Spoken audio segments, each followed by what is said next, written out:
So this, I think, is our 7th business workshop. And, we started this event a number of years ago because we felt like our industry, there was so much happening and things were just moving at a rapid race. And, we wanted to give the accessories, footwear, jewelry industry insights from experts and leaders on things that you could do to make an impact on your business immediately. So every day is full with information that you can use, not just, 2 or 3 years from now, but right away to make great business decisions. And we are thrilled to have an amazing lineup of speakers over the course of 3 days. So today, next Monday, and then the Monday, the 16th, from noon until 3, we have programming. We usually did it in a day when we were doing it live, but it's a whole lot to sit in front of your computer for 3 hours. So we thought, we'll break it up and do it across the days. So hopefully you'll be able to join us for all of our sessions. Today, I am super, super excited because we have an extraordinary lineup. We're going to get things kicked off with Marshal Cohen and the MPD group. And I also want to thank, I'm sorry, I'm jumping backwards for a second, but thank LAM College for sponsoring our event. And because they do, we can offer it to all of you in a complimentary manner. So excited to have LAM as part of our lineup. Well, let me get back to Marshall. Marshal Cohen has been a speaker for the Accessories Council for I don't know how many years, Marshall, but always one of our most popular events and one of our most requested events, most looked forward events year after year. And it's because he has such an amazing insight as to what's happening at retail at large in the fashion space. And he's brought some friends to break down some of the other businesses today, because I think there's a lot we can learn from the beauty world, from the home world, and lessons that will impact the accessories business. But Marshall, he's an author. He's often quoted. It's hard to hear a story about retail, whether it's the Wall Street Journal or the New York Times, that doesn't have a quote or insight from Marshall. He's a sought after speaker. We are honored that you were able to make the time for us today, Marshall. And welcome and thank you for kicking off our 2021 business workshop. Oh, it's my pleasure to be here. And thank you for asking us. Thank you for the partnership, and thank you for all the great stuff that you do for the whole industry at large. I'm sure everybody appreciates all the effort and the ability for you to be able to pivot to bring all this information to everybody during this crazy time. While you were speaking, I was looking up something. This is now the 72nd week in a row where myself and the NPD team have reported on the critical mass information of what's happening at retail, keeping us informed on a weekly basis about not only the weekly retail numbers, but the industry numbers. I can't believe 72 weeks have gone by uninterrupted, and we've been able to report out to everybody. The good news is things have kept continually getting better. So keep in mind that what we're going to talk about today is going to be a macro view as well as a micro view. We're going to get into, as you mentioned, the home business, the beauty business, and of course the accessory and even footwear business. So we're going to kind of bring this into full bloom as we go through all this. So let me begin. I'll share my presentation with you, and we can start to kind of talk about all the different components that are happening at retail. So thank you all for joining us. Karen, just click back on and let me know that everybody can see the screen that I'm sharing, so I don't keep talking and nobody can see. We're good. Thank you very much. All right. So what I want to do is we're going to break this up into three parts. We're going to talk about some retail dynamics and the dynamic shifts that are occurring, and I'll share with you what those are. As Karen mentioned at the outset, there are some very short-term and very big opportunities that are sitting right in front of us, and then we'll look at some longer views.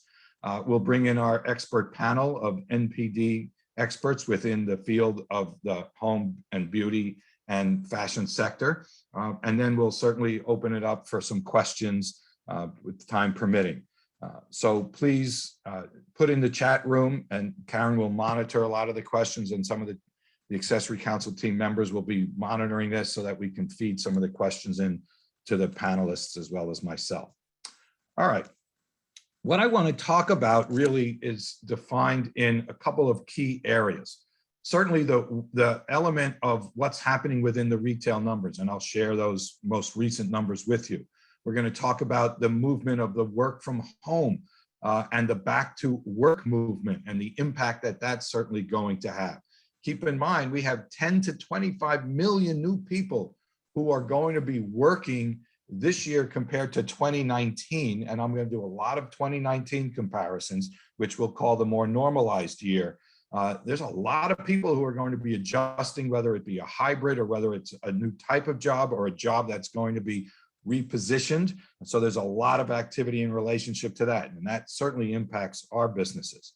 We'll talk about experiences. A lot of people talked about them roaring back. You'll remember reading about the roaring 20s, and everybody was trying to compare this to that. And I kept trying to throttle people back to get them to recognize that's not necessarily the case. It's going to come back in different impact points. We'll talk a lot about that.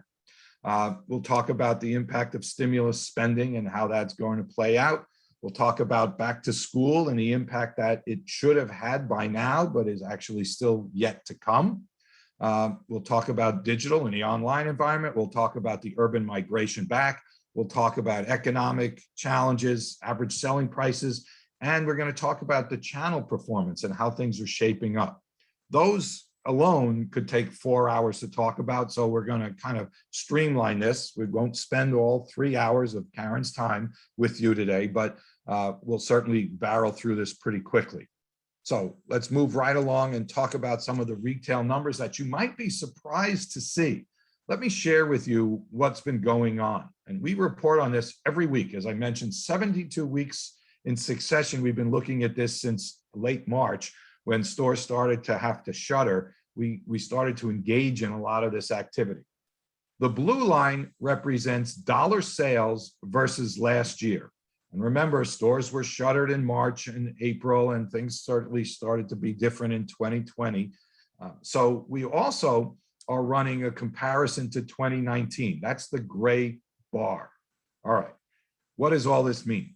Well, when you compare this year versus 20, the blue line, look in the middle section here, it's real easy to get huge growth against the business when it was closed.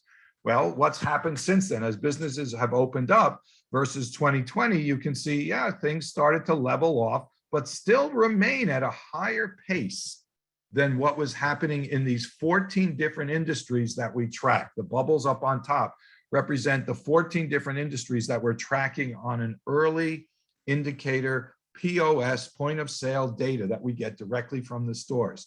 So in the past week, 7/24, the one of the last weeks of July, we had a 13% dollar growth in relationship to where we were versus 2020. Compare that to a more normalized year, and we had an even greater level of growth in these tangible,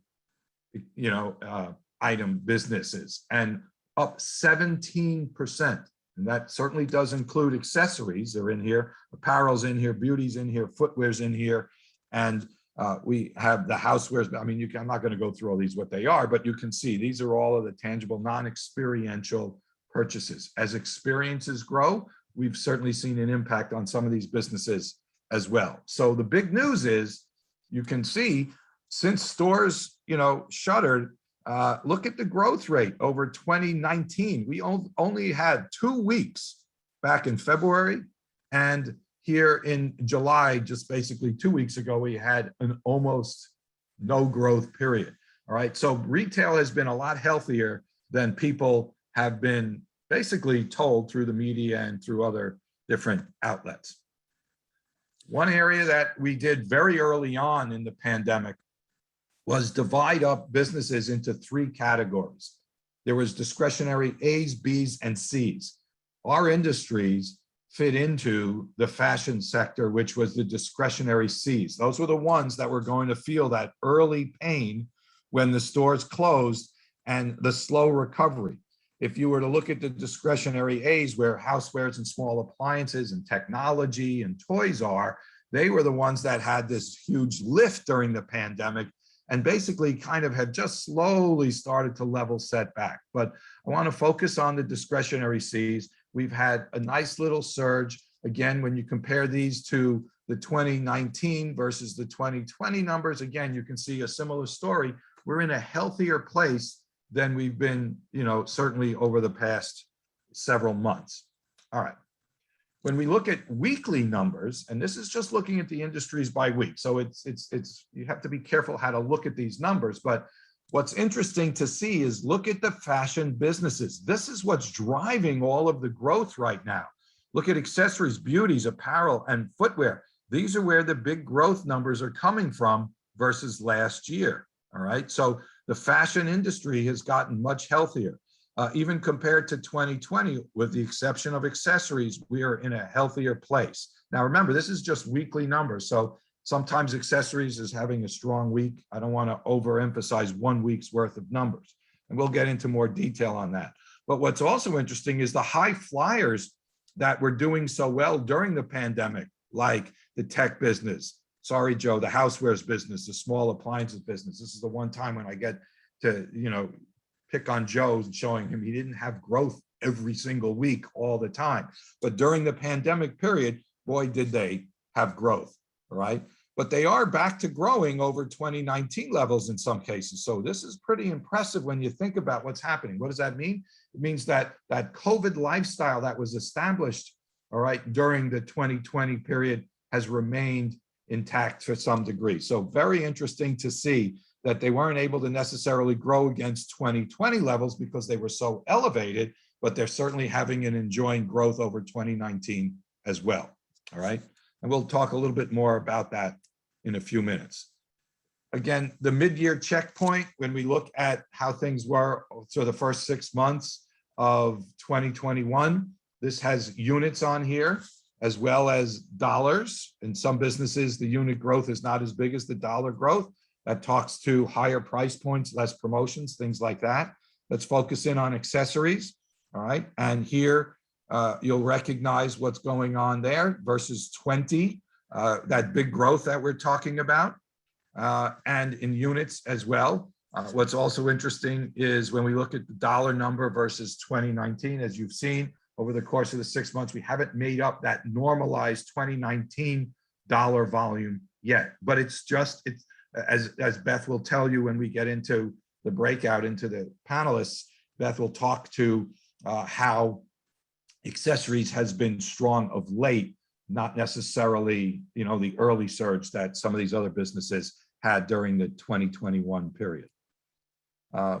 Another thing to look at is just the weekly view of how things have started to change. Just look at apparel and the direct correlation that accessories has to apparel. High flyers in April, these high growth rates have started to slow down, and now seem to be level setting off at a 20% level. All right, so very important to recognize how it's fared versus 2020, which are these numbers here. All right, and these are the 3-year numbers. Again, I don't want to spend too much time going into all that detail. So let's talk about where you have some impact opportunities and what we need to look at as we navigate our way through. For the conversation purposes, what we did was we broke up the periods of what was going on during the impact point. So this is looking at the impact of COVID during that 3-month period, January, February, March in 21 versus 20. That was the big COVID period when stores were asked to shutter. All right. And then the pre-COVID level. So this would be before stores shuttered, during the shuttered period of 20, and then the post-COVID, well, I call post-COVID, but it's really the 21 period. All right.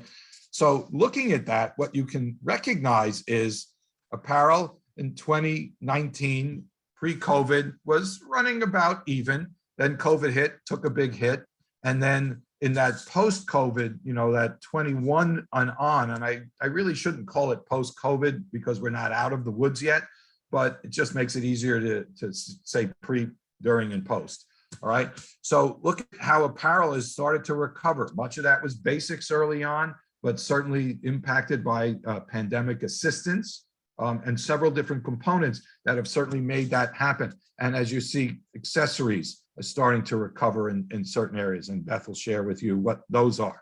Footwear, particularly driven by the sport leisure business and the athletic business, certainly recovered. And Larissa will talk in detail about how beauty is recovering. So you can see why we have these three esteemed experts on with us, and we're getting growth in these areas, but they all have a different story to share. Joe will talk about the housewares and the small appliance business and that rapid growth that it's still enjoying as we talk about. All right. We're even going to get into a dialogue about how some trends that happened pre-COVID have returned, and some trends that happened pre-COVID have dissipated and new trends have emerged. So Beth will share with you some detail on some of that as we navigate our way through. So what was pre-COVID doesn't always mean that it just reset and kicked in gear. Our lifestyles have changed. Our needs have changed. The way in which we spend, when we spend, and how we spend have all changed. And even more dramatically, where we're spending has changed. The department stores have been the hardest hit of all channels of distribution. All right. Off price early on hit very hard. All right. The warehouse clubs, the mass merchants, and certainly online have been the darling childs of retail success. And what is now happening is they are maintaining some of that market share gains that they've had. And some of the other channels of distribution are just starting to gain some momentum. So we are seeing improvements at the department store level. We are seeing improvements at the off-price retail level. We're even seeing some improvement at the brands direct through, let's say, the outlet centers. But what has been strong in many cases for some of the brands has been direct to consumer. That digital connection with consumer has paid off very well as well. All right, so speaking of digital, let's take a quick look at what's going on in relationship to that. This is brick and mortar only, so this is stores only. And what's really impressive is looking at the weekly numbers. Look at how the average week, all right, across all of brick and mortar was at a $5.3 billion a week average. Then there you have holiday, that big bump that holiday brings, all right, 4.2 billion during the COVID closed period, right, when stores were closed and shuttered, and then they regained some momentum. That average during that time period was we lost $1 billion a week at retail. But look at where we've now come. We've recovered over, and we're at 5.7 billion. We're higher now than we were during the pre-COVID period. Digital, e-commerce, all right? We've entered into a period in April. When April hit, we actually started to see declines in the week-to-week growth rate that we were seeing. So let me put that in perspective for you. All right, during COVID, we started to see obviously huge increases in the online equation. It took all the way until April of 21, a year, almost a year after stores reopened, all right, for the online digital world. This doesn't mean that they didn't grow. This just means that their week-to-week numbers weren't growing, all right? So they lost that continued growth momentum and started to give ground back to the stores. That's a very important thing. And then they gained a little bit of momentum back due to certain implications like Prime Week, all right? Or Prime Days, if you want to call it that. All right. looking at the average weekly and numbers, you again can see, look what happened. You're talking about a substantial shift in average. Take out the peaks during holiday, look at the prime days. Also, the stimulus money provided some huge impact lifts during different points in time. First stimulus came in 2 waves. The second and third stimuluses also drove big growth.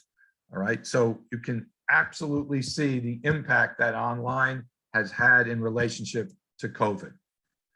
One thing that I like to share is the difference between online and in-store parallels. In apparel, they're one of the few areas where online had a direct implication to the brick and mortar business. So take a look at what happened. When stores grew, online diminished. And as stores, took a little bit of a hit, online grew. This was that resurgence. Remember Dr. Fauci coming in and talking to us about a super spreader. Well, that created a dip back in the store business, and online grew again. And then that shifted back and the momentum continues. So there is a direct parallel between apparel. Accessories doesn't have quite the same paradigm, but certainly as we go through the different elements, it's important to watch how that plays out. And remember why this is so important is, look at accessories. 26% of accessory business comes from the impulse side of the equation, all right? And almost just as much of that is related to online as it is to brick and mortar. So we've got a very impulsive industry that absolutely relies on much of that component. The good news is accessories impulse is higher. Compare that to things like footwear, where the impulse level is low. So playing the impulse card is very important, very critical, and very important to understand, how do you do that? Who does it well? And how do you maintain the impulse part of the equation in the digital environment, which for most businesses doesn't have that level of impulse the way accessories does. So a lot of industries look to the accessory business to figure out, how do we elevate our impulse equation? One important story to talk about is the average price story. And this has everything to do with the separation between dollars and units. All right, dollars and units. As dollars go up and units go down, that means that prices are higher, either for the reason of less promotion, higher price product, or a combination of both. All right, it could be new and innovative product that's hit the marketplace. It could be the willingness of the consumer to buy the product at any price and pay higher prices. And by the way, we tend to spend more money for the same product when we purchase online than we do in store. And a lot of that may have to do with the fact that in some cases, there are many retailers who are on sale in store more often than off sale, or are constantly offering discounts and family discounts and coupons and all those opportunities to save money. But what we're talking about is, during the COVID period, we saw a much improved level of higher prices and less promotions. Once we got through the concern of the closure period, all right, we managed through the inventory period. That post-inventory period, and in some cases, shortages of product. You'll hear Joe and housewares talk about shortages of product. All right, that has impact on average prices as well, and our willingness to pay more. When you look at the different industries, even accessories is now faring higher average prices. All right, so big important component to recognize. It's been sluggish to get there, but it's even there. All right, let's look at some impact trends. Something that I'm recently talking to our clients about and we'll share with you, and then sometime later this week we'll share in a broader audience as well, is this what I call seismic September shift. Traditionally, September is not a huge month. I'll show that to you in a second. But think about the implications that are things that are converging in on September. All right, late August, early September, back to school, back to college. This is going to be the college year where so many, you're going to have 1.5 to 2 freshman classes entering an on-campus or off-campus lifestyle for for this year versus last year. We had more than 50% of the colleges not have freshmen on campus. That means this is going to be the first year they do that. First year they set up a dorm room. First year they buy the right products to set up their, apartment if they move off campus. The back to work, back to office lifestyle is going to increase, all right, with the transition from not having been there. Experiences and travel all elevating as we navigate into September and converge into that period. The vaccine levels opening up to a much broader audience. Hopefully, we'll be able to get more people to participate in the vaccines, the states getting involved, and even places changing their protocol. CDC elevating the level of the campaign, the government, and so many things are pouring into this. And once school starts, maybe more kids will be getting vaccinated as we get closer. So September plays a huge role. The pandemic emergency assistance funds, they go away starting in September, or in some cases, even some states earlier. So we're going to see a different element there. We may have the continuation of the tax credit for kids, but that's not nearly as high as the $1 billion that was injected into for stimulus money. The market timing, the urban renewal, and certainly the digital purchase behavior, all of these are going to have huge impacts as September kind of comes together. So late August, September, going to have dramatic shifts.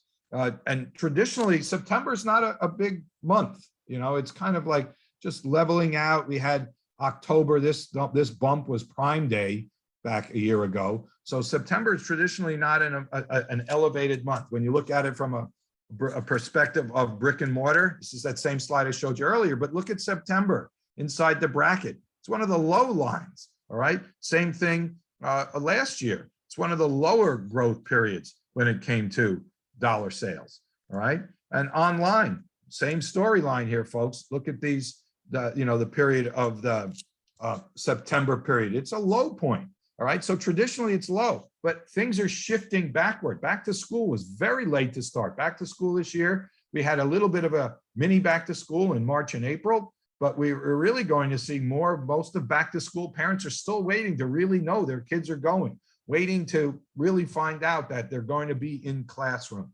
and purchase later in the season. So this is really about back to school, almost not even happening yet in July. It's going to kick into August and into September.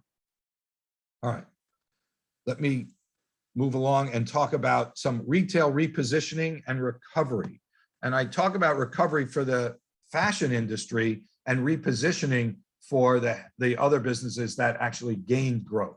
And I talked very early on about setting these stages. Stage 1 in mid-spring, stage 2 in midsummer, stage 3 is going to be tied into September, and stage 4 will be all related to holiday. So let's just take a quick check and see how we did in stage 1. All of these things happened right on schedule in mid-spring, mid-May. All right, with vaccine counts and experiential beginning to return and unemployment stabilizing, travel started to kick in gear as people made, staycations and local road trips and things like that. All right, stage 2, right on schedule, midsummer, we hit the vaccine level that we needed to get to. It was a little bit of a challenge to get there, but things happened. And we started to see people, the work from home leveled off. We started to see business functions. I've recently had some calls where I'm the only one on Zoom and everybody else has been in an internal meeting. So we're starting to begin to see people getting together again. So these smaller pockets of internal meetings, all right, and even commutation. Many of you will say the same thing that I say. I've never seen more cars on the road, even with people not necessarily going to the office. It's just an amazing thing to see what's going on. And with commutation kicking in, that's going to change our lifestyle. It's going to change our leisure time, our accessory needs. It's going to change even our purchase behavior. Stage 3, it's going to kick in as we get into September. I'm not going to go through all these, but certainly lots of different things that are going to happen. And we have to be careful that as we navigate our way through and the lifestyle changes, we don't overreact to some of these positives. Right now, the dress business is really hot. Why? Because people are going out and socializing, social progression. We're going out to restaurants. We're going to meetings. We're going out to family functions. Weddings are starting to happen again. So we're seeing certain categories gain momentum. Does that mean that they're going to stay up there? That would be a false positive. The answer is no. So we can't overreact to that the way the bicycle business did when they were stocking bicycles based on that huge surge that happened during the early part of COVID, when everybody ran out and bought a bicycle for everyone in their household. Well, that level isn't going to sustain itself. That's a false positive. All right. And likewise, now you have to be careful that you don't fall into, if your business is hot because of that lifestyle, you don't fall into a false negative, meaning the business could actually regain some momentum. Right. And certainly stage 4, again, we'll get into details on that as we get closer to it, but a huge amount of holiday impacts, some of which are carrying over from 2019 and before, traditional holiday, but also some 2020 holiday impacts that are going to have some halo and carryover into what we're looking at. I mentioned before the transition of moving out of some of the federal pandemic unemployment numbers. All right, this is showing you by state how right now the schedule is. And more of them are actually getting ready to drop it even earlier than September. So look for that to play out. This has huge implications as we get into August and September spending. Back to school. I mentioned before the mini back to school that we saw, just looking at things like kids' backpacks, apparel, and performance wear. You see that mini spurt. This was when kids started to go back to school or hybrid learning conditions and things like that. And it's kind of level set back. But we haven't really hit that high peak. So there's this big, huge opportunity that's going to come. Look for this peak to kind of shift back a little bit. All right. And that's part of this seismic September shift. When we look at, just the numbers in a recent survey, we're talking about what are they going to buy and how they're going to buy, and what back to college numbers of what's going on campus numbers. These numbers are still very elevated. And again, having big impact with the late August and September numbers. Let's talk about experiential real quick. Way back when we talked about half $500 billion, close to $500 billion that was going to be impacted by businesses that weren't going to get the spend. So here's 10, but there was a list of about 46 different industries that were going to be impacted by the absence of experiential spending. And that fed a lot of that tangible item business, that need for us to learn how to live in that COVID lifestyle. Well, some of these are starting to come back and come back slowly. Some will be coming back soon. Theaters are expected to come back in September. All right. Sporting events are already back. So it's not like flicking a switch. That's why I say the Roaring 20s was not a great example per se of how to expect things to come back. Great from a visual perspective and great to get us to understand it, but not from a spending perspective, more from an emotional perspective. Look at luggage sales. Beth does a great job of tracking this on a constant basis and updating people. Talking about the correlation between, early on, during COVID, I talked a lot about travel and the absence of travel and the impact on different industries. And as I mentioned, Beth's been tracking luggage sales in direct correlation to the daily passenger count. All right, so take a look at the green line and look at the green line. It goes hand in hand. All right, so direct correlations, understanding these impacts have huge plays. A great way and creative way of looking at this is looking at experiential spending from the food perspective on these experiences. So when you look at these different experiential opportunities like amusement parks, bowling alleys, cruise lines, things like that, all of them have food associated. We all know that when we do these, we're all going to buy that food and pay $30 for a hamburger or a chicken sandwich. But what it's really about is, here's February and look at May's number. So look at the dramatic lift that's occurred just in the last few months. So experiences are coming back. The impact of what we're buying, things that we're needing. When we start to travel, we're buying luggage, we're buying backpacks, we're buying beverageware, we're buying all kinds of additional accessories to carry us into that next level. So they're coming back slowly. Even the cruise business, which was non-existent, is starting to get some food spending taken into consideration. All right. How we spend our free time has changed. I'm not going to go through reading all of these and explaining what this is, but I want to give you the crux of what this is. This is looking at back in February 44% of people stated they had more free time. How did they spend it? We watched TV more, we cleaned more. Joe'll be happy, we cooked and baked more, and we certainly were reading more, all right? So this was all COVID lifestyle related, all right? Working more, not that much. Traveling was down, right? So all that, look at where we are come July, right? We shifted back in all 4 of the top 4 answers, and we actually moved forward in the bottom 6, 7, actually, the bottom 7. I'm not counting outdoor because the weather kind of kicked in there as well. But when you think about what we were doing and how we were doing it, we changed that dynamic in a big way. So those that said they had more free time in July went from 44% down to 39%, all right? So recognize that things are changing and changing fairly rapidly. One thing that just happened, and I'm really watching this one very carefully, is we're starting to see a reversal back with the Delta variant, all right? And I would be remiss if I didn't bring it up. With the Delta variant, we're starting to see some interesting impacts. Stores are starting to ask people to wear masks again. Some states are actually starting to require it. We're certainly hearing about the state and municipal and federal workers being required to be vaccinated and or masked up and tested each week.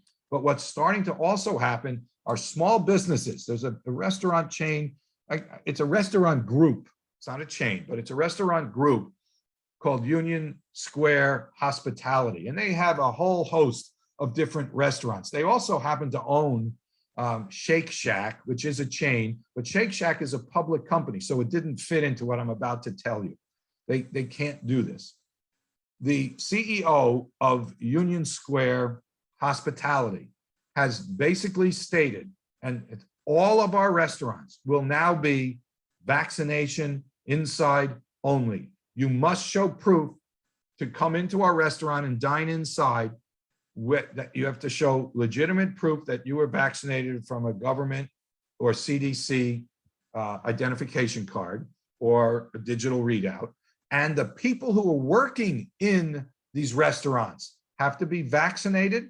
And if they're not, he's offering them the opportunity to be able to be vaccinated and in the restaurant. So he's bringing, people in to administer vaccines. He's also bringing people in to help explain why, if you're hesitant to get vaccines, giving you the opportunity to speak to a social expert and a vaccine expert as to why you should be, all right? So think about what I'm saying. Here's a person who's now driving his business and basically saying, I'm not making this a political issue, I'm making this a health issue. It's like saying, you can't smoke in my restaurant, right? Originally, that was a political statement. It eventually became, a position statement. He's making this a position statement, and he's offering those who want to work the opportunity to understand what that is and why. So he's looking at this from, I'm protecting my staff and my patrons at all costs, willing to lose people to do that. All right. So watch very carefully how brands and retailers start to take a position, much like we would take a position on social issues. The working from home numbers continues to get, lower, and people start to navigate their way back into the work environment. Majority of people have told us that there's a hybrid version starting in September, post Labor Day. So again, that September impact. Another big thing is there were 5 pillars of what I was talking about early on during COVID: the work from home lifestyle, the educate from home lifestyle, healthy home, entertain from home, and fitness from home. All right. What we've got is the continuation of this. And the only one that is really basically, barring no Delta variant impact, the educate from home is really the one that has the most likelihood to recede back. But so many of these lifestyles continue on. And all 3 of our experts will share with you what's going on in relationship to that. Just look at some of the numbers when you think about what's happening. Going out attire, this is things like dresses, dress pants, dress shirts, the events, all right? Take a look at the trend line and how it's mirroring 2019, certainly more than 2020. So we're almost back to where we were. That continues. Travel attire, all right? This is mostly swimwear in there, but look at how we had an elevation this year in the green line and back on trend. All right. And I can go through all kinds of different components, office attire, like men's and women's tailored clothing, elevating back up. These have huge impacts on the accessory business and the direct correlation between what we're buying to wear to work and what we're going to be doing to accessorize. Your ultimate goal is to help the consumer recognize that your brand helps them understand what is the right thing to wear, what's the right way to accessorize, where are we heading, how do they get there? Things have changed. People are asking questions. They don't know, am I still allowed to wear my pajamas to work if I go into the office? A lot of businesses are going to allow a much more leisurely and casual and comfortable work attire than we've seen in years past. All right, as casual as we've gotten, I'm afraid to say we're going to even get more casual. And I think we may be going to work in our pajamas, certainly our sweatpants, and I hope not our loungewear, but we may be getting there. I mean, it's an amazing thing how far we've gone as far as that continues. Urban migration continues to be a big story as people navigate their way back into coming into the city, but it's not a universal story. You could almost draw a line across the southern part of the country and see how things have improved within the regional story. All right. Return to work numbers improving. Holiday in July numbers starting to show some interesting things. People talking to us about their holiday plans. These numbers are elevated compared to where they were in years past. So holiday, as I mentioned before, there's a big COVID lifestyle impact that's going to carry on and play out as we go through that. So in a nutshell, really what I've been sharing with you is the opportunity to think about the impact that we're going to see come September, the different stages that are going to occur, the opportunities that brands and categories within these businesses have as we navigate through a lot of what's going on. Certainly experiential with its slow to return, offering up the opportunity. To me, one of the biggest things that you can do is be nimble and be prepared for the demand that the consumers are going to bestow on us. Consumers are buying in the here and now. They have been throughout the COVID period. You've heard me talk, for those of you who've seen some of the other sessions where Karen has invited me to speak, I've talked about the consumer thinking about here and now and buying closer to the season. Well, they are buying in the season. They're not buying a season in advance. They're not buying a month in advance. They're barely even buying a week in advance. They're buying for the next day or two, all right? And the need to be nimble and be able to address some of these components as consumers' demands change and shift. The expectation of 2-day delivery, all kinds of things driving a different cadence out there, all right? And it's really about understanding the proof in success isn't necessarily dollar growth, because we're up against some, soft numbers for 2020.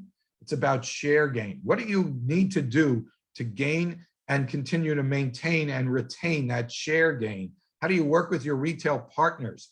All right. And as retailers, how do you, start to gain that interaction with the consumer on all different levels? And we'll talk more about that with the industry experts, right now.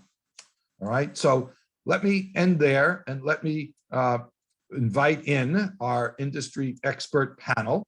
So we're very lucky today to be joined with, and boy, did I nail that right on the minute, 12:45. Wow, that was pretty good. We're absolutely joined by three great colleagues and friends of mine at NPD. Larissa Jensen, our industry advisor for beauty. Joe Derechowski, our advisor from home. And many of you know Beth, the industry advisor for footwear and accessories. So I'm going to stop sharing and I'm going to invite the three of them to join me. And I'll ask a few questions, and then we'll even invite Karen to participate in asking some of the questions to some of the industry experts. All right. Welcome, you guys. Thank you. Thanks, everyone. Nice job. Everybody's got their NPD signed. Very nice. I'm You like very that? impressed. All right. In case anybody didn't know where they work, there you go. All right. So let's get started with some questions. Online has really been a big component of what's going on in relationship to how things are growing. So I'm going to actually ask all of you to kind of give a short answer with, how has your industry responded to the online onslaught, that huge growth that's occurred?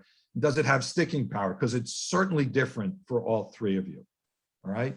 So Beth, we'll start with you since you're the one on my top left of my screen.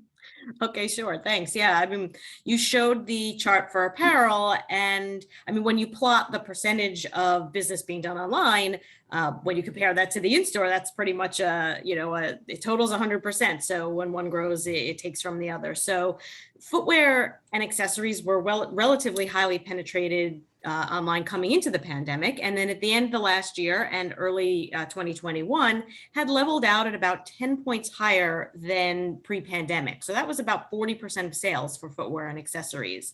And obviously that had come down from the April 2020 peak of where about 2/3 of the sales were being done online.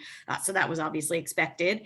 But as we're seeing this year, consumers continuing to venture out into stores a bit more, it's come down a few more points. But there's definitely sticking power here. It's been a real change in behavior and an acceleration over the last year or so. So I do expect that online penetration will reset in these industries to a level that's a bit higher than pre-pandemic.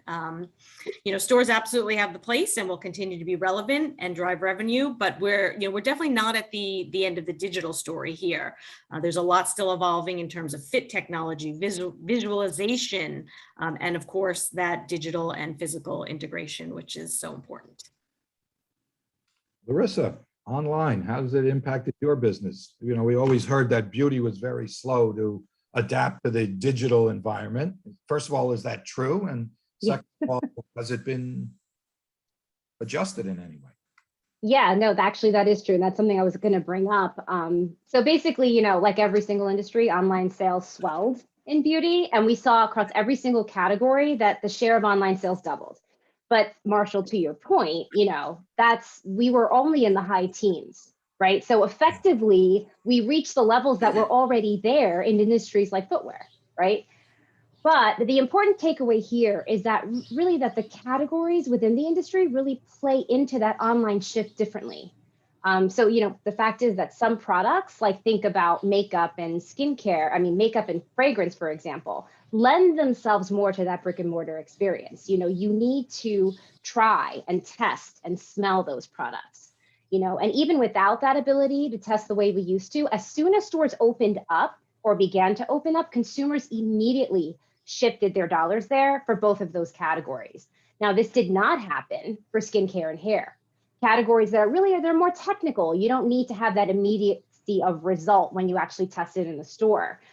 So for both of these categories, we saw that consumers didn't shift back right away. So there's a lot more stickiness for those categories than others. But overall for the industry, much like how you were showing before, just the levels of spend, we did see a huge rise in the level of spend in online. But overall, as we're looking at 2021, it's leveled off to about 10% less than what it was at its highest peak. So still higher than 2019, but less than it was during the peak of 2020. Joe, I always pick on you because you had such astronomical growth during the pandemic period. And at some point, I kept saying to you, enjoy it while you can. At some point, it's going to change. But let's talk about online and that relationship that your industry played. And does that have any sticking power in the home and small appliance sector? Yeah, well, thanks everybody for the opportunity to be here. The change that we've seen is very similar to what Larissa said. If we compare back to 2019 and the trends before, we've advanced about 2.5 years is where we ended up in the back half of 2020. And what we've seen the first part of this year is we're just a couple points below that. So we're right around 49% of all of our sales are online. But I think two things that are interesting, and that'll probably stick, I think, for the next 6 quarters, because I think there's going to be innovation still online, but as well as innovations within the stores. I think two things that are interesting, for at least I find interesting, is those things that are more aspirational tend to skew online. And those things, as you guys said, more immediate or urgent are the ones that are really doing more in-store. And that's both in home improvement and in housewares, where people have a chance to plan for it. The second thing is, I think it's fascinating, the restaurant industry, in our industry, 95% of the online orders are sent home. Where in the restaurant industry, it's about 70% are still picked up in store or some sort of drive-through. And I just have to wonder, the consumer saying, I still want to control my time. I don't want to pay for all the shipping. I don't want all this. Is that going to open up our opportunity for some of those impulse items as we continue to do some of those innovation in stores, whether it's picked up, whether it's drive-through? I think there's some opportunity. All right, very good. Let's talk luxury for a second. And I know not everybody is in the luxury business, but there are a lot of people on this call that are. Luxury certainly plays a huge role. And my good friend, Jeff Mann, who certainly many of you know, read his material, reminds me that luxury is absolutely one of the most important things to talk about. So we'll talk about luxury here. Since it plays such an important role in retail, what's happening in that regard? And keep in mind that the upper end of many industries have fared well here during the consumers trading up and upgrading of product. Just think about TVs as an example. You might not need a new TV, but during COVID, you went and said, well, wait a minute, if I'm going to buy one down the road, I might as well buy one now because I'm watching more TV, as I showed you on that survey slide. People made some investments, so they upgraded. All right. So what's happening in relationship to that? Larissa, why don't we start with you? Yeah, thanks, Marshall. So prestige beauty is actually the more luxury side of that broader beauty business. It includes, obviously beauty that's available outside of our channels. So food, drug, and mass, for example. And prestige beauty was actually challenged. We were part of that, discretionary C's you were showing, where everything really declined really strongly in 2020. And we do see some strong growth in 2021 as a result of that when you compare it. But when compared to 2019, the industry is relatively flat. But that said, much like you were saying how certain areas within certain industries do better, we do see more luxury areas of prestige beauty that are actually flourishing. Namely fragrance, which has the highest average price in beauty and has really emerged as a standout star in 2021. So just to give some stats here, growth versus 2020 was 82%. Now that seems okay, we're looking against versus times when we were in decline, but growth versus 2019 was 35%. These are really crazy numbers. The only word I can really use to describe what's happening right now in fragrance is unprecedented, which was the word of 2020. But it's kind of the word of fragrance in 2021. So when we think about what's driving it, it's, we talked about the luxury components. So fragrance being the luxury category, it's really the luxury products in fragrance. There's a shift in favor to higher price point fragrance products, which is actually lifting the average price of fragrance. We saw average price, I think, went up by close to 20% over the last 2 years. And it's really being driven by an upswing among these higher price point items like higher concentration juices, which has more fragrance oil in the formula, making it more expensive, jumbo sizes, which is a bigger size, therefore also making it more expensive, and artisanal luxury brands, all of which command that higher price point. So consumers are really seeking out luxury products within a luxury category in a luxury industry. The other thing too is the mindset in terms of what's driving this. Fragrance is tied to science. The sense of smell is directly related to memory and emotion, right? So while 2020 may have been about lifting our spirits and maybe escaping, 2021 is really about using fragrance as a way to start fresh. So we're definitely seeing these shifts, which is actually kind of leading to our theory of fragrance as the new lipstick index, which I'm sure many of you have heard. Lipstick as a way to treat yourself during difficult times. Obviously hard to do that if you're wearing a face mask that covers your lips. So fragrance has really kind of stepped into that spot. Joe, luxury play a role in yours? Yeah, especially in the things that are the big behavioral changes. Two of the bigger changes we had is we are eating more lunches at home because we're working from home, and toaster ovens are a big part of the lunch occasion, what you use. And so we're seeing the biggest growth really in the higher end toaster ovens. Similarly, we're making our own coffees and lattes and cappuccinos at home. So if we look at espresso makers, it's the higher end espresso makers that are really driving a lot of the growth. And especially if we even look at those promoted dollars versus non-promoted dollars, if we look at the non-promoted dollar growth, it's all those things that are $200 plus. So it's the higher ends that are really driving a lot of the growth we have. Granted, it's growing across all price ranges, but we can clearly see the consumer is willing. If it's a new behavior, if it's important to them, we're willing to trade up. We want the best quality we can get. Beth, talk to us about accessories and footwear, luxury. What are we doing? Yeah. Similar trends. I mean, that trading up and that spending more.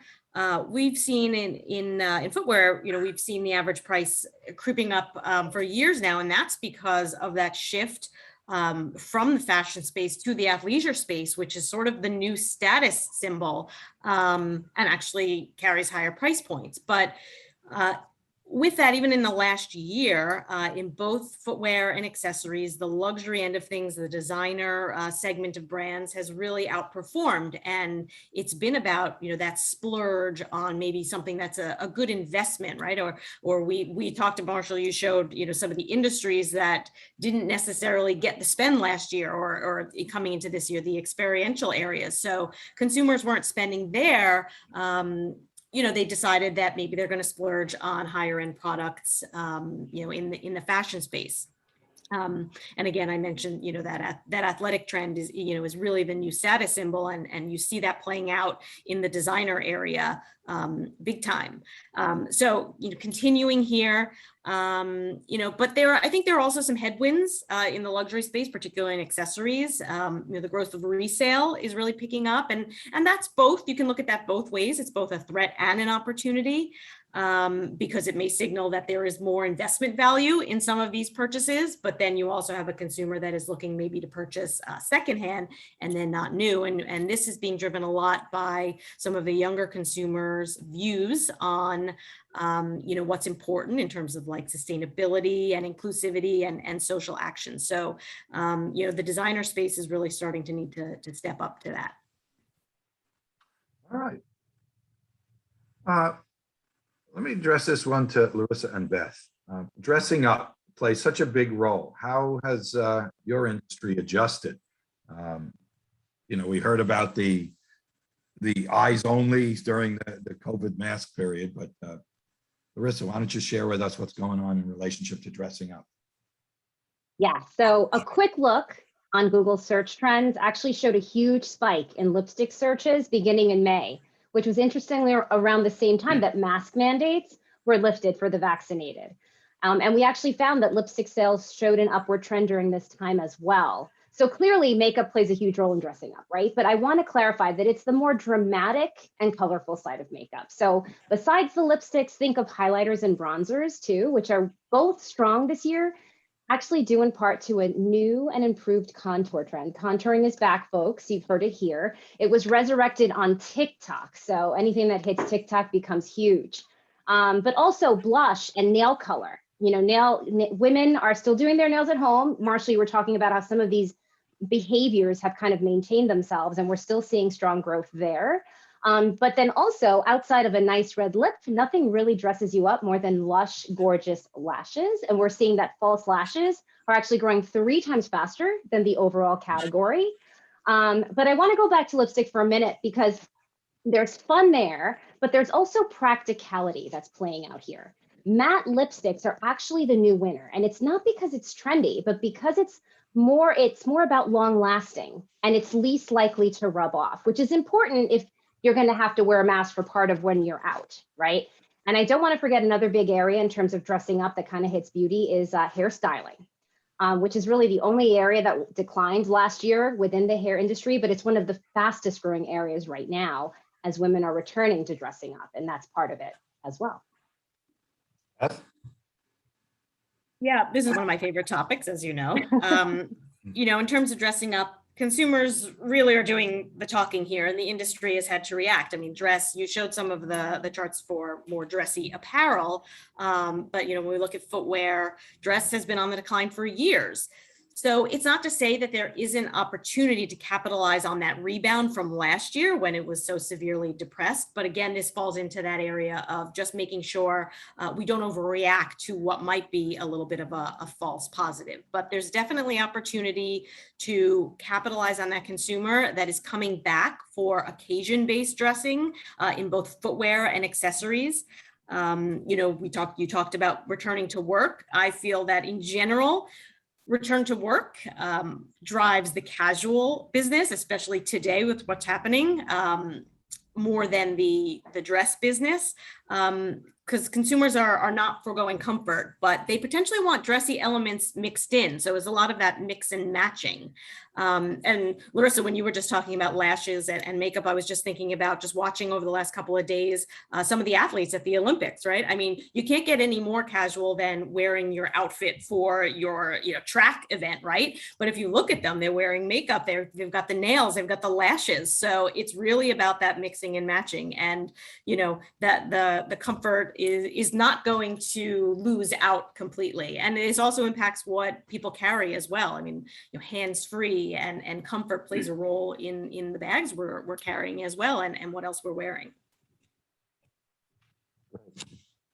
Karen, any questions that you want to bring forth before I keep going on with the panelists?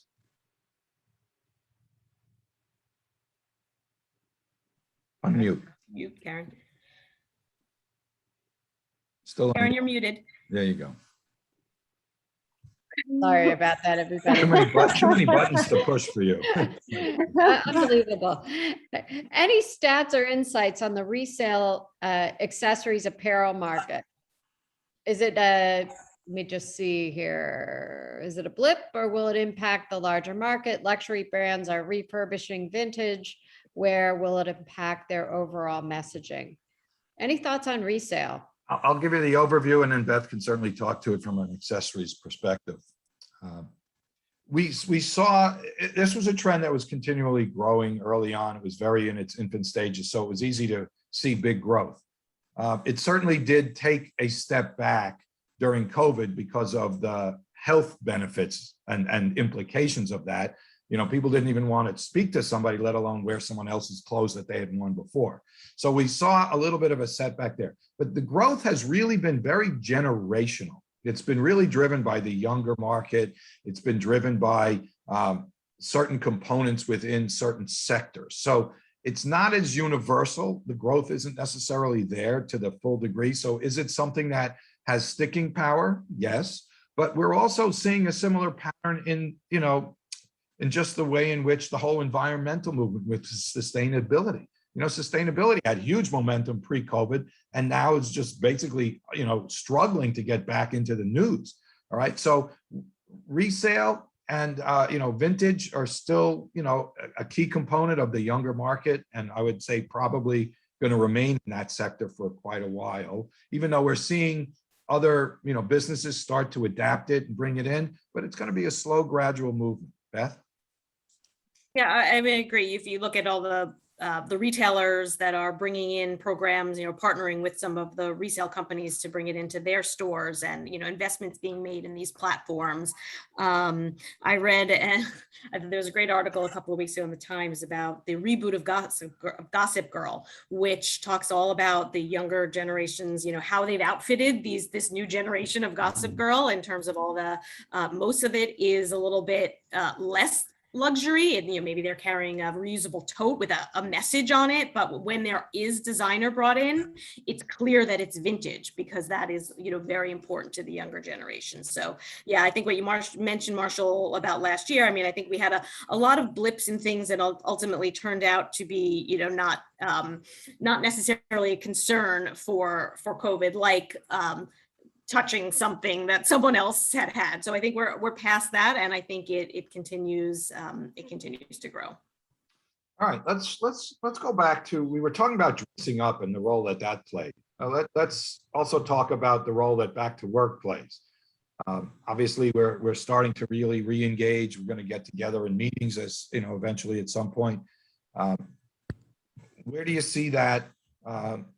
Larissa, why don't we start with you again in the return to the workplace and the shifts that you expect? Yeah, sure. So very much like dressing up, it's kind of tied in some ways. Back to work really fits into that theme. So a return to categories like makeup and hairstyling obviously are going to follow, and we're going to see sales accelerate there. But here's really where the softer, more natural side of things I think are going to play out. So products that fall into what we call the skinification of makeup. So namely tinted moisturizers, which are growing at twice the rate of the category, tinted lip treatments, which are the fastest growing area within lip, and lash treatment. So this isn't false lashes, this is treatment for your lashes that make them grow longer on their own. It's also one of the strongest performers in eye. But I also do want to call out that back to work in a physical office could mean a return to larger markets, helping to boost that recovery that we so desperately need in those areas, because they've struggled the most. So I think from a category perspective, back to kind of the dressing up, but then also from a market perspective, going back to work in a physical space may hopefully help to boost that as well. Beth? Yeah. Back to work. Back to work. Yeah, you showed, Marshall, you quickly had some charts up there that showed kind of some of the consumer behavior around getting back to work. And we actually saw that it's already happening. About 40% of those that worked at home and plan to return to a workplace actually have already done so. And it looks like it'll be a more gradual increase over the next few months. And for the most part, it's still in this hybrid manner, which means that the home life we've gotten used to over the past year and a half will still be blended in. So Joe, that's great for your categories as well, but also obviously impacts a lot of, the categories in footwear and accessories that were more aligned with the home life, like of course, slippers are more casual or inside outside kinds of footwear, bags to take on, outings because maybe still have more time for some of that.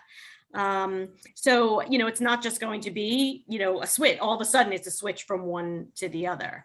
And again, as I mentioned earlier, I find that, in terms of the categories, and we're already starting to see this, we have already been seeing this, that the returning to work in our industry, not that it won't help drive some of the dressier categories. You think about what consumers were wearing to work before, offices had gotten much more casual. I actually have some research coming back this week about dress codes pre and post pandemic to take a deeper look at that, but it's going to drive the casual.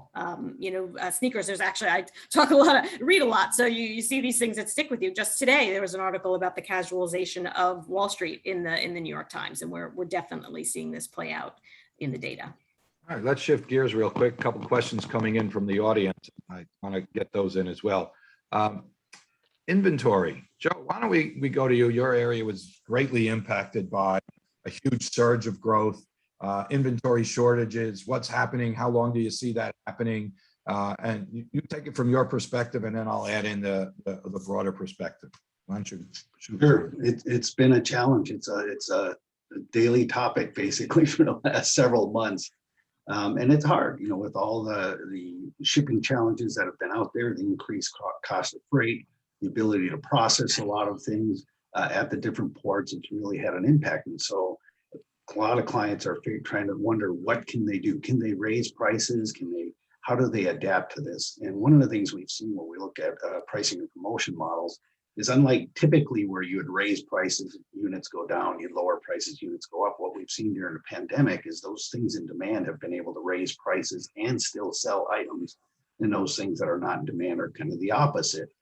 So one, the ability to raise prices is going to depend upon how critical is your product and how important it is. The second thing is, when we look at the pricing and promotion models and run the different simulations, we've seen that, if you change the number of promotions, that's one way to absorb some of that margin.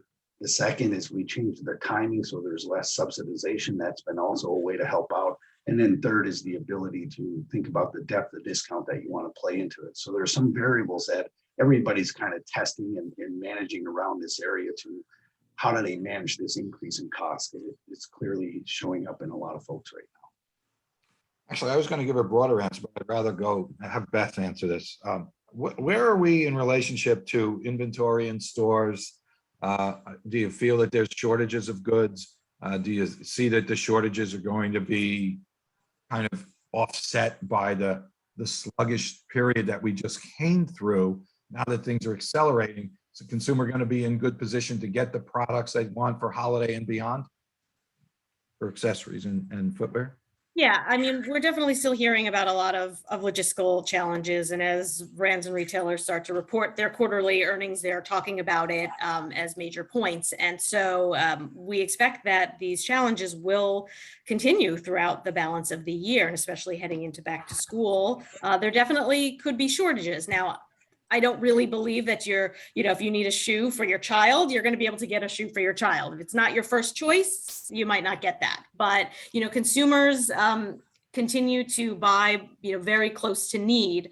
And so I'm not sure that they fully embraced the idea of needing to buy early because there might be shortages later on. But they're, in many categories, it's going to vary by category, but in many categories, I think there is some money being left on the table due to inventory shortages. And like I said, it affects some categories more than others. So it varies. I could jump in here actually, because I was just looking for luggage, which ties into, accessories. And I had to go to 3 different stores before I could find a piece of luggage that was fitting the size of what I wanted that was available. And I had to pay twice what I expected to. Well, there you go. That's There you go. There's firsthand testimonial to what we've been talking about. And So- I needed it the next day. And the key thing, exactly. So that's why you're paying more, and that's the average prices are Exactly. rising up because All right, consumers all right, like you you are willing guys. to do it. We gotta end this. I gotta give this back to Karen so she can control her group here. So now you know what we go through. We get into these dialogues, we could talk to each other for hours. Thank you all. Thank you, Beth. Thank you, Joe. Thank you, Larissa. And especially thank you, Karen, for inviting us to talk. We wish you all the best of luck, and I give it back to you, Karen. So thank you very much. Well, thank you, everybody, for joining, and what amazing information. I couldn't take notes fast enough. Just some really great insights, and again, all of your input. I'm gonna go buy some new lipstick and eyelash, I think, right away. But okay, so for everybody who's watching, we're going to start our next session in about 2 minutes. So you've got 2 minutes to jump up, stretch, and then we're going to go tech on you and talk about NFTs in the fashion industry with an amazing guest, Marc Beckman. So thank you again, Team NPD. Really appreciate your time, and I'll look forward to hopefully seeing everybody in person soon. Absolutely. Thank you. Thank you. Thank you, You for guys. having us.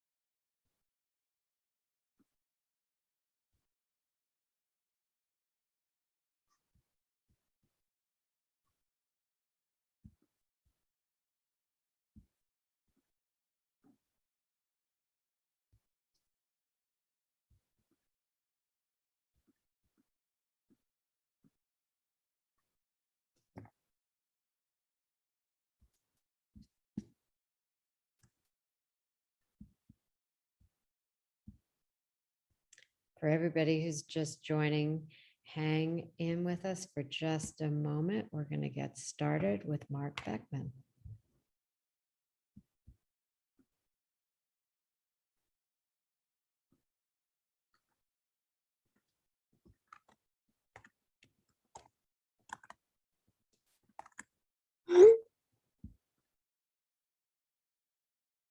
Let's see. Actually, I'm just going to stop sharing my screen and we'll see if we can get Marc on now. Get to say hello right on time. There he is. It's like Gothic behind you. So cool. Hi. How are you today? I am doing great. You know what? It's a beautiful day out, and we are, I get energized when we do these kind of days because I learn things, I get insights. An example in the last session that we're talking about the beauty industry, things that, it's kind of cool to learn that you just aren't as familiar with every day. And so I'm excited, and I'm super excited to have you join us. So for everyone who is in the audience, I want to introduce you to a relatively new friend of the council, but a very, very good friend to have, Marc Beckman. Marc is, the first time I met him, I left with my head spinning because he's just got such great ideas and concepts. And I think he's thinking a step ahead, a step ahead, a step ahead. And for those of you who know me, I have been obsessed in learning everything I can learn about NFTs and cryptocurrencies, and NFTs really as it intersects with the space in fashion. And Marc and his company have, of course, embraced it early, and he's here today to share, kind of tell us about it. We're going to make it a conversation because I have questions, but I'm going to encourage everyone too. If you have questions, feel free to put them either into the chat, and we're going to aim to answer them along the way, because for some of you, this is new. For some of you, you've heard about it, but I think for all of us, it's something that we need to incorporate in how we think about our business. So to get going, Marc, would you want to just maybe give a little bit of your background, how you got into the fashion business, and what your company is doing today, and Sure. with a book coming out? Yeah. So thank you so much for including me today, Karen. It's great to see you. Hi, everybody. Just to give you some background information, which I think is relevant, and then I'll segue specifically into the NFT platform, Truesy, and everything we're doing there. Quickly, I was trained as a lawyer, admitted to the bar in New York, New Jersey, and Washington, D.C. I teach a fantastic MBA class once a year at Stern surrounding marketing in the luxury and fashion sector. And my agency is named DMA United. DMA United is an award-winning advertising agency, which also provides representation services for individuals and brands. And it's definitely relevant as it relates to what we're doing specifically in the NFT space, to mention that DMA United's uniqueness is that we've built this polycultural platform which positions us at the center of superior style and design. And then we extend into fashion, art, music, sports, and entertainment. So our clients are eclectic, but typically we're speaking to a cultivated, caring consumer. Our clients range from Karl Lagerfeld and Marcelo Burlon to Sony Music, Warner Brothers Entertainment, multinational corporations like Pepsi. And then we do a lot of pro-social work. So we have a joint venture partnership with Nelson Mandela's family, which I'm particularly proud of. About a year ago, more than a year ago now, we were working on a culinary digital platform. Our agency was handling all the branding and advertising. It was actually a high-end concept that we brought much wider. And the concept was to expand it in a wider way through the use of a blockchain foundation. And it was during that creative process that I met my business partners for Truesy. And literally over a year ago, we started building this eco-friendly, curated NFT platform, and that's Truesy. It's exciting to speak about it today. We got some beautiful press coverage of a program we're launching right now with NARS Cosmetics, actually. I think you had mentioned that you were just talking about beauty, so it's a nice segue.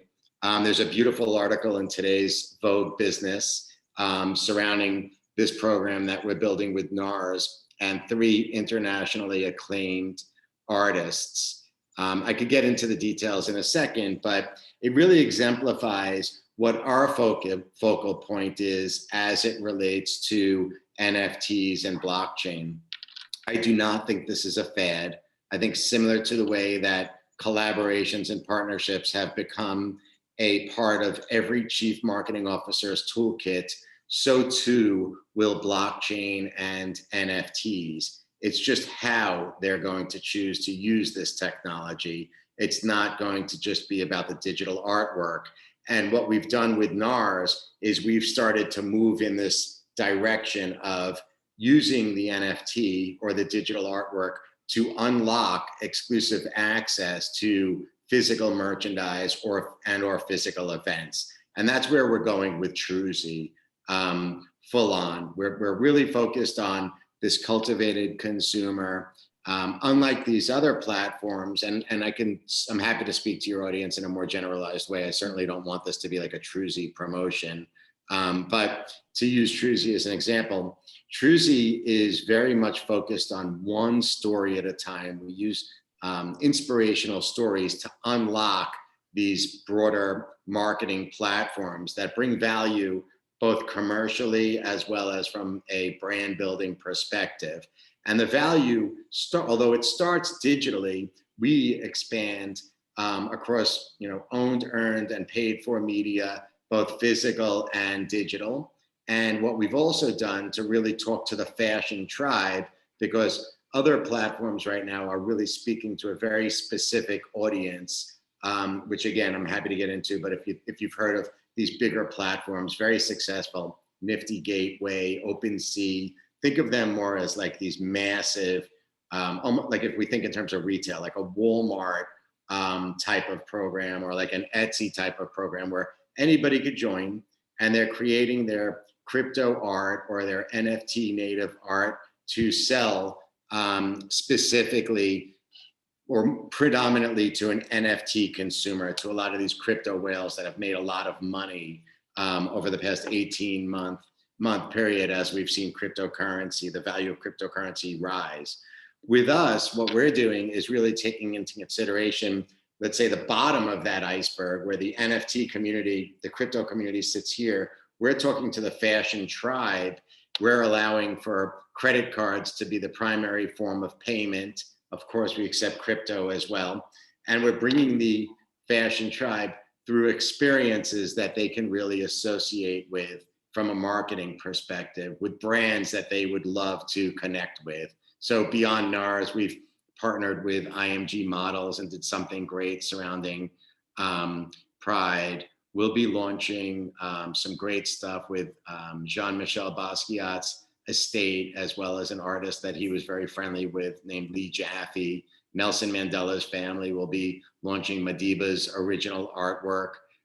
We're doing a lot of cool stuff that appeals to Gen Z and millennials in the streetwear community. So one of the first brands that we launched was Imran Potato, who you might be familiar with. Imran is almost like a cult type of person now, in that he created Kanye's Lobster.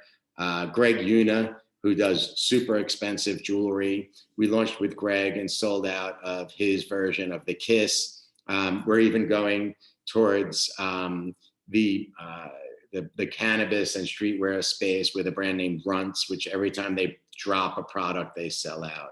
So I just covered a lot. Maybe, Karen, is that a good point to like put a pin in it? And well, if everyone's head isn't spinning already, because there's so much to learn and absorb in this space.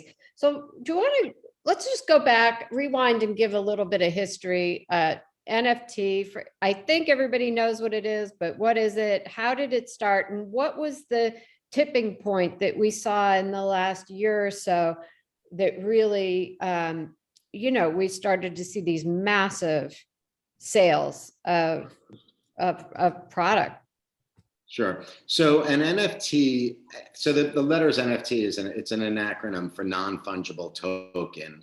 And what's special about it for the fashion industry in particular is that once you mint an NFT, you are putting ownership or authenticating ownership of that. It could be a physical item too, but of that item on the blockchain forever. And once minted, that NFT is immutable. It cannot change. So that could be extraordinarily valuable to brands and designers in the luxury sector. Think in terms of wanting to authenticate and show provenance of luxury handbags, fine jewelry, even diamonds. There's a lot of value to the fact that the blockchain allows for immutable proof of ownership and authentication of the product itself. So this is why I think, similar to the way our community has been talking, for, I don't know, decades, just naturally about a digital platform now, or for a decade or so, remember back when we spoke about like the World Wide Web and like the internet, like those words are all going to disappear even quicker now with blockchain, because it allows for a marketer to create direct nexus with the consumer, with the purchaser, without any middle entity. So they can completely circumvent a third-party retailer, a third-party media entity. They could speak directly to their fan base and their core customers.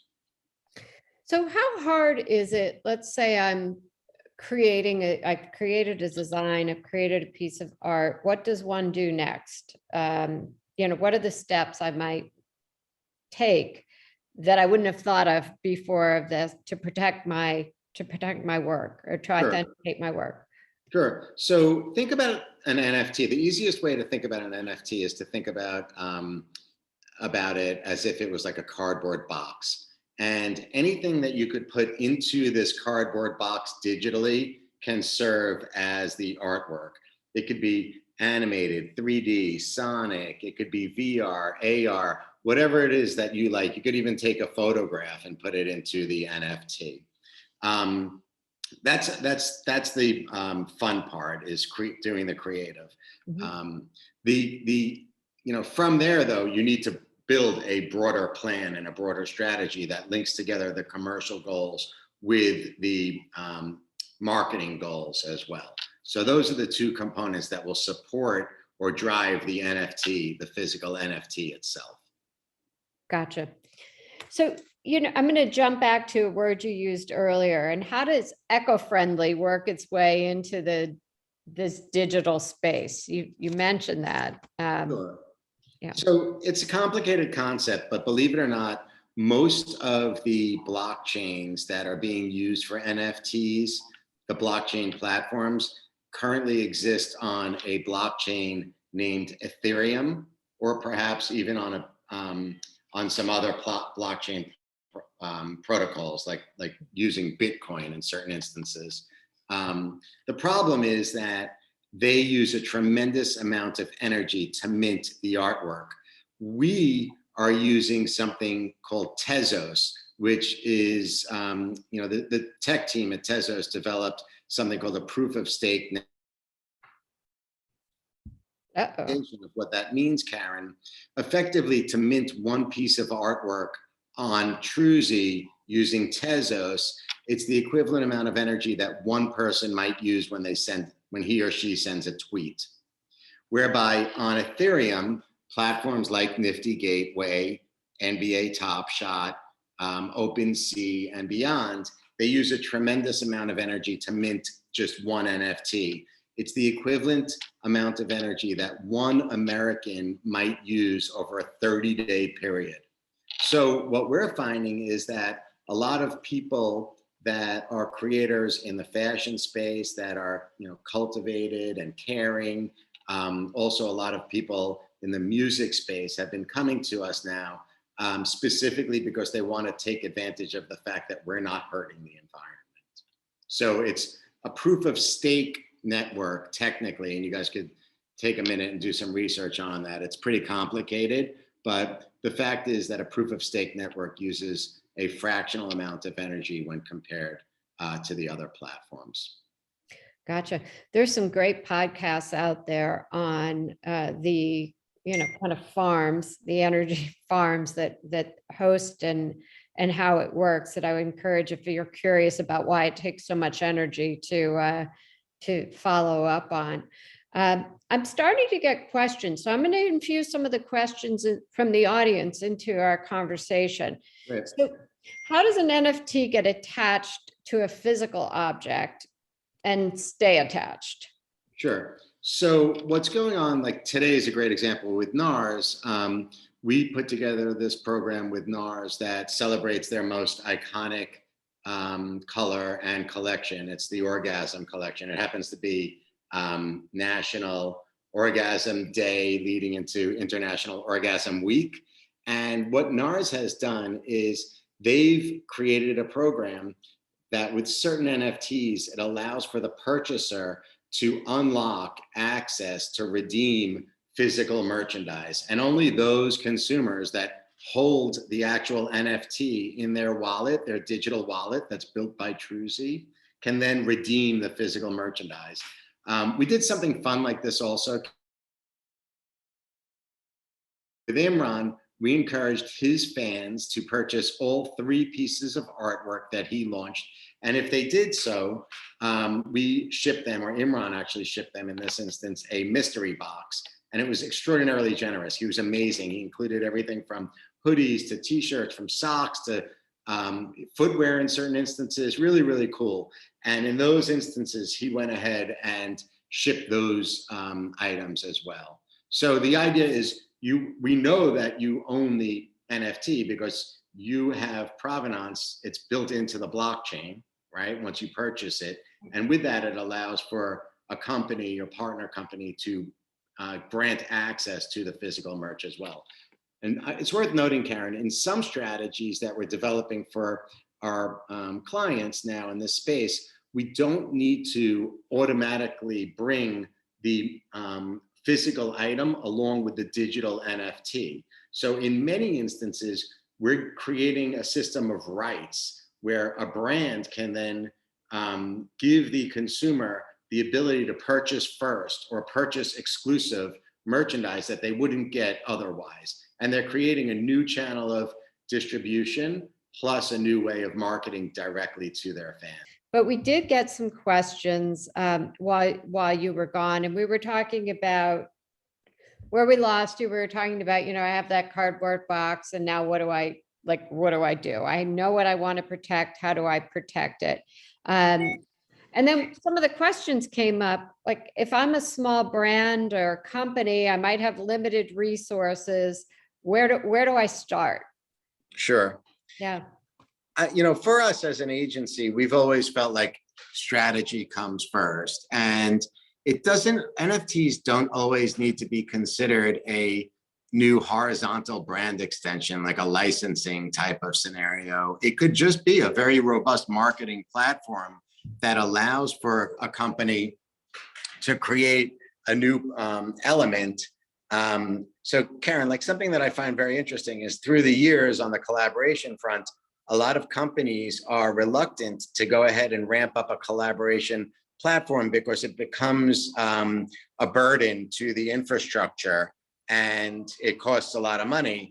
But when you're using an NFT, it doesn't necessarily have to be the same burden as it might be to create a handbag or to create some footwear or jewelry or eyewear. You can leverage the storytelling and the collaboration in a new format. So I think from my perspective, I would start with what's the goal? Is it commercial or is it brand building or is it both? And then if so, what type of a budget do you have to allocate and how do you want to use the NFT? You could also give away NFTs that could create value for your fans and your consumers. Think in terms of creating NFTs that reward consumers for certain behavior that they, if you want them to behave in a certain way, purchasing merchandise, attending an in-store event, shopping in a physical store, there are different value propositions that you could create to leverage the technology. So come up with the strategy, and then you could push through and figure out how you want to activate. If a third-party artist is required, are there third-party agencies that are needed? Do you want the platform to come to life on a more robust, bigger platform where you could just post up to something like a Nifty Gateway where anybody could really post there? Or do you want it to be a little bit more personal, a little bit more Barney's type of feel with a place like Truesy? So you could work through those logistics. It doesn't have to break your bank.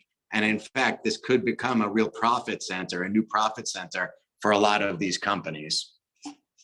So Marc, when you say, relatively small budget, just for those who are new to this space, like, what do I need? Like, what do I need to be thinking to get into the game?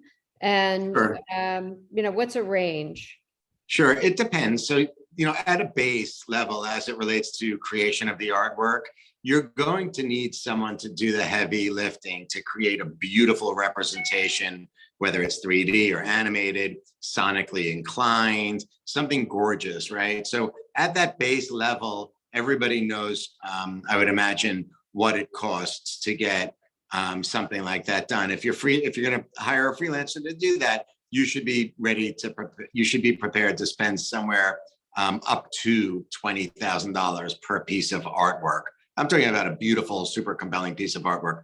But then in some cases that, for example, we're working in the luxury sector right now, and we're building out representations of artwork with notable artists that might be as powerful as someone like Murakami. So that takes you beyond the 7-digit cross threshold.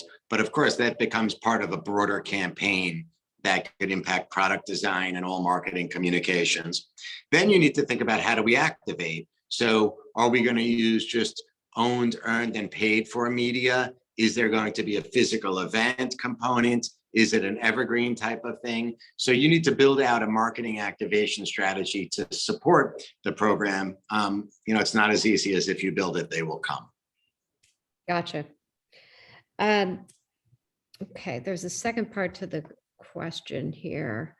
On some of the platforms, are they open to new names and collaborations? If so, what's the best way to connect? For sure. So some of the platforms that I just highlighted, including both Nifty Gateway and OpenSea, I think that anybody can go in and post their own artwork.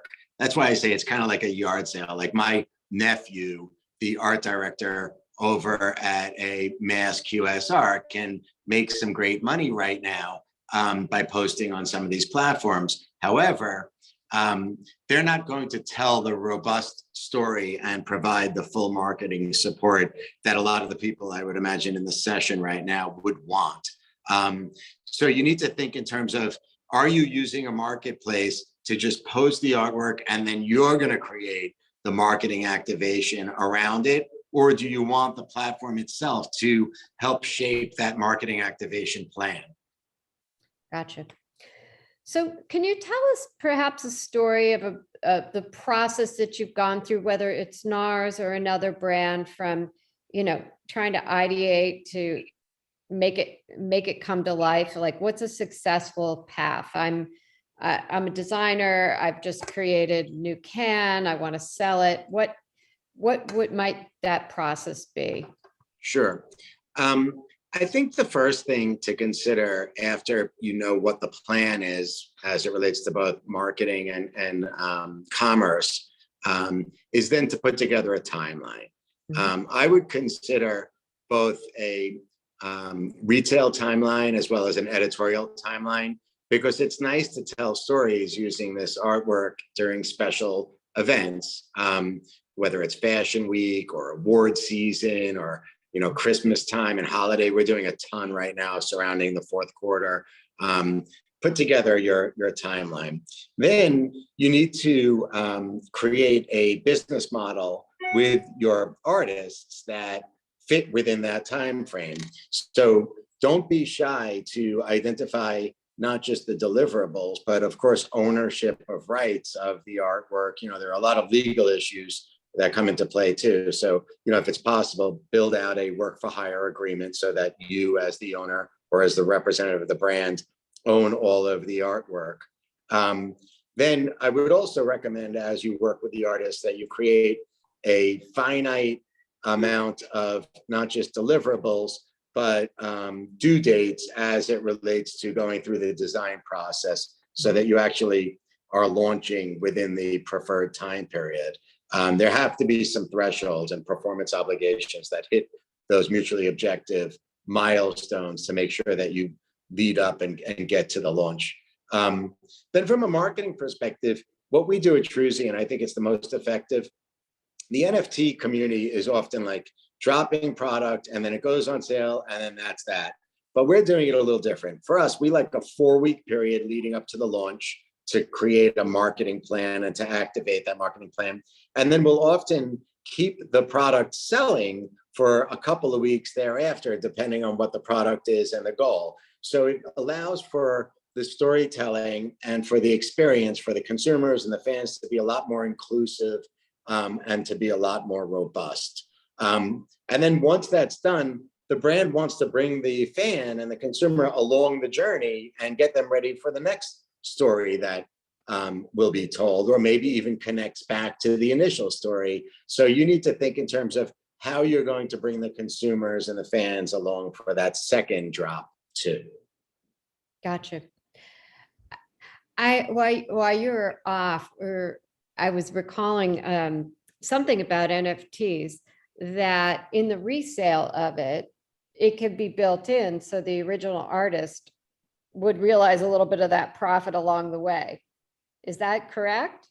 That's right. So it's not always the case, but it should be. And that's what we certainly do. So we build into every deal that we put together a certain percentage of sales on the peer-to-peer sales or the secondary marketplace.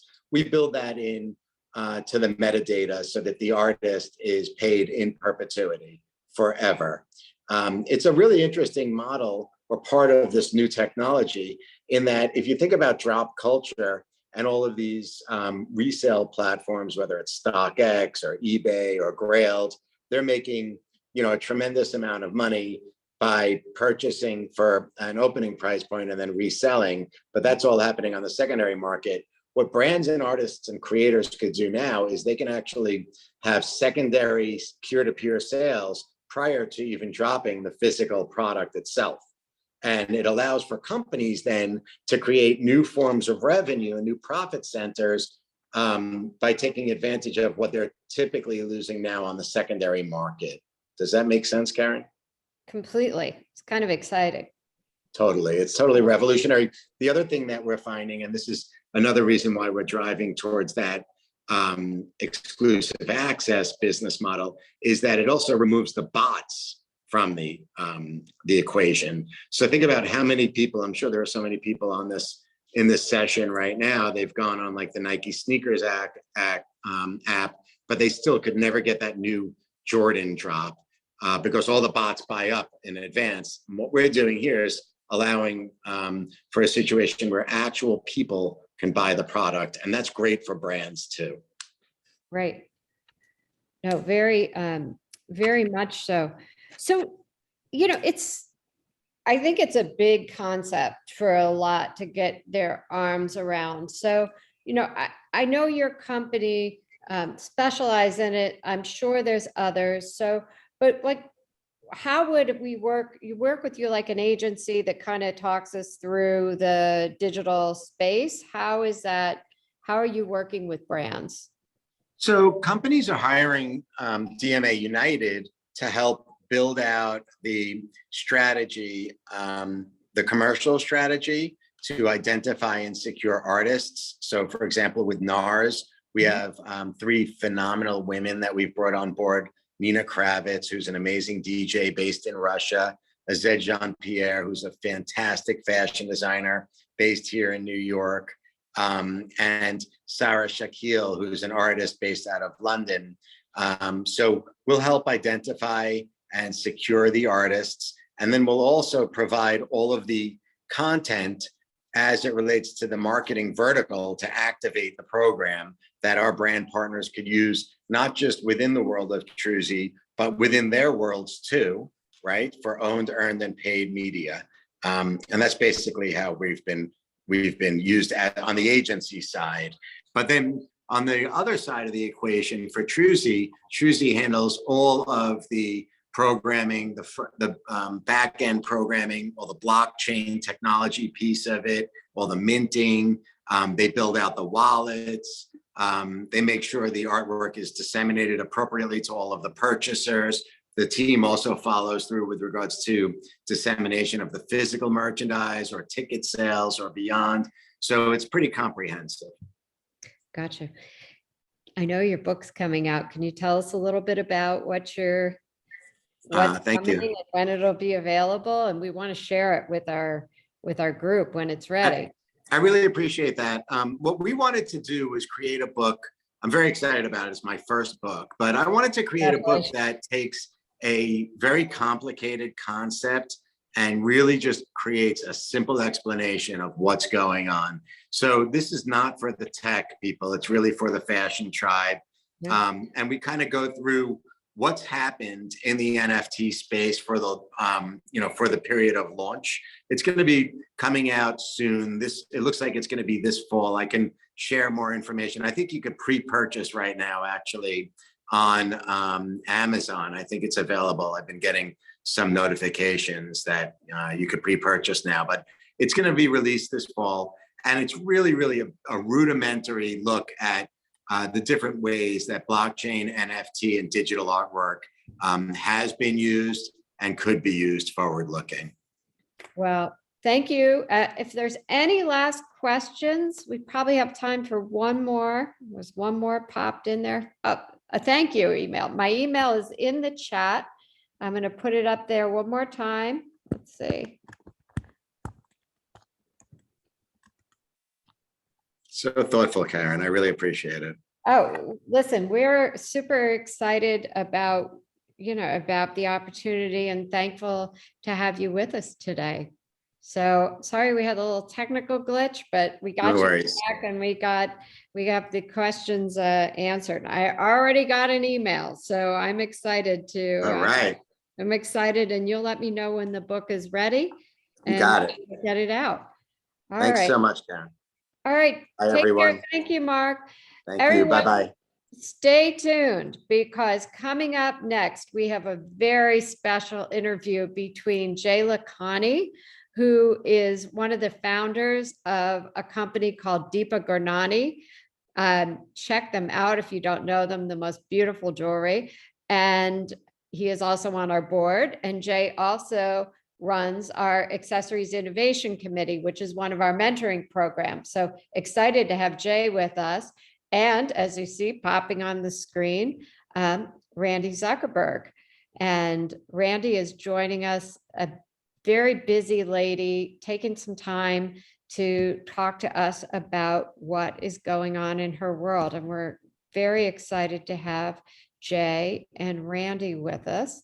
I don't think we have Jay on yet. Hopefully he'll come on in a minute. So if you want to take a quick stretch, we'll get started in just about a minute when we have Jay on and introduce Jay and Randi. There's Jay right now.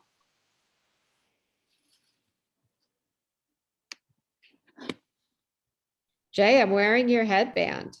It looks great on you. I love these. I love these.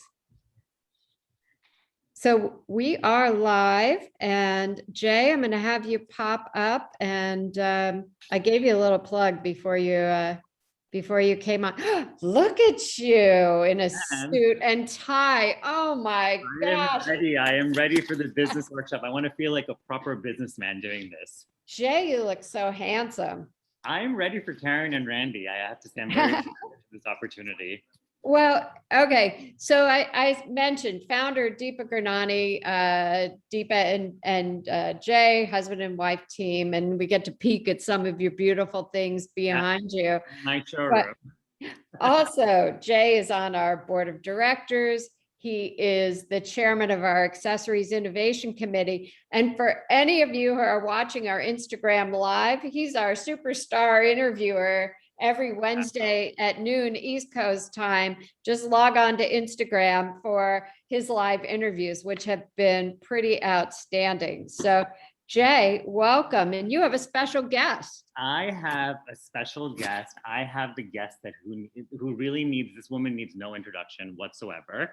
Randi Zuckerberg. I am so honored to have her on here. She is a dedicated mom, a loving wife, a devoted daughter, an entrepreneur, investor, best-selling author, award-winning producer, and founder and CEO of Zuckerberg Media. I can go on and on and on and on about my favorite people, and she is one of my favorite people on here, and I'm so grateful for her to give us this opportunity. She was one of the early employees at Facebook, where she was the creator of Facebook Live, which I am a big fan of. As you know, I use Facebook Live and Instagram Live. as on a weekly basis. She also hosts a fantastic show called Randi Zuckerberg Means Business on Sirius XM every Wednesday at noon. So you guys have to also check that out. Watch me, watch her, watch all of us. I'm so honored and thrilled to have you here, Randi. And you look beautiful in my swan earrings. I love, oh my gosh, I'm obsessed with these, but I'm almost like, I'm so distracted by all the gorgeous accessories and jewelry behind you. I don't know how I can focus. When you come back to New York City in the next couple of weeks, we will gladly welcome you back here. Absolutely. I can't wait. Well, thank you. It's really an honor to be here. And thanks to everyone for taking the time to join us today. We appreciate the opportunity. We appreciate you being here. Honestly, Zuckerberg Media, I love the tagline when you have we inspire, train, and support innovators when they need it the most, before they begin and before they give up. That's exactly what we do for the Accessories Innovation Committee, our little mentoring division that we have that I do chair, part of the Accessories Council. And I think our mantras are on the same path. We're two people that are just looking out to help others, give back to the community. And this is what it's all about, sharing that knowledge. So we're very grateful to have you here today with us. Thank you. So getting into it, you have 3 beautiful children. You've got a loving husband. We see it, mom and dad. 3 children who I've spent way too much time with this last year and a half. Listen, it's all a beautiful part of being, in this COVID world that we're living in, pre-pandemic, during pandemic, post-pandemic. I feel like your life is pre-Facebook, during Facebook, and post-Facebook. So that's what I was reading up. So, I was doing all this information, doing all this research on you, and I felt like, oh my God, there's just so much to discuss. So let's get on with it. We want to make sure we understand. Tell us a little bit about yourself, who you are, and how did you start? How did you begin your journey with Zuckerberg Media?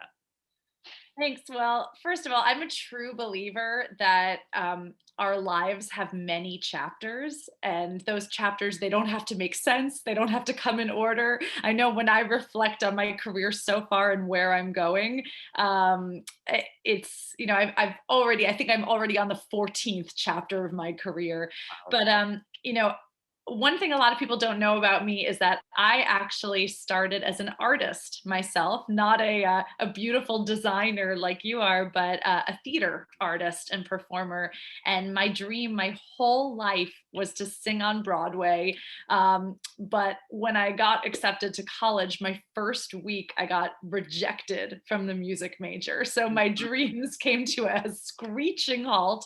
And I guess you could call that my first entrepreneurial pivot at age 18. Yeah.